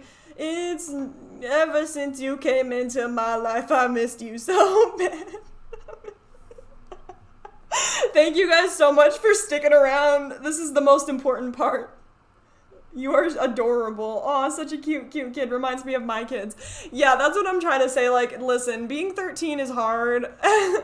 And when you came into my... What the fuck? Oh, I'm losing my mind. I'm losing my mind. Why did I do that? Why did I do that? I was like... Really? I really thought I was doing something. Okay, we're over it. And I also would like to say that this was not choreographed. Wait. I just came up with it in the spot. Hey guys, it's Eden, and I'm going Who to be... the fuck is Eden? I was trying to come up with a... Okay, I'm gonna be honest. I was trying to come up with a YouTube alias. Like, I remember being like, ooh, I like that. Hey Hey guys, it's Eden, and What's up, Eden? I'm going to be dancing for you. Glad you came by The Wanted. Oh, that's a perfect choice. The sun comes out, the stars come out. Wait, and all that counts is you. And now the universe could never be the same. I'm glad you came. Burn, burn, burn. Oh, not the effect. You cast a spell on me. You hit me like the sky. On me, fell on me. You make me. I forget. Let's go somewhere no one else can see you and me. Put the lights out now. Now I take you by the hand. Give me another drink. Drink it if you can. In a little light switching away. Just I can say, with you, make you glad you came. This is ridiculous. I'm gonna stop. But do I do anything entertaining? Yes! That was pretty good. You know, if this was like Dancing with the Stars, I should make a TikTok out of this. Like, oh, I wish I met you earlier. Me earlier.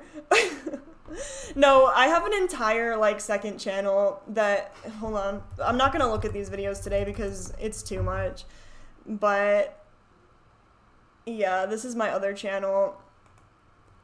I did react to some of these, but I really tried, and I really did. 500 subscribers. I worked so hard. I was a 15-year-old filmmaker from Illinois, USA. And yeah, so, no, but my YouTube anniversary is coming up, you guys. I joined April 1st, 2013, so this is gonna be my 10-year anniversary coming up. So we have to do something special. I don't know what we would do, though. Talk about Dissociative or something. Alright, well, thank you guys so much for joining me, and I appreciate you for sticking around because that was so cute. You gotta love Eden. You guys, should I just switch my name to Eden?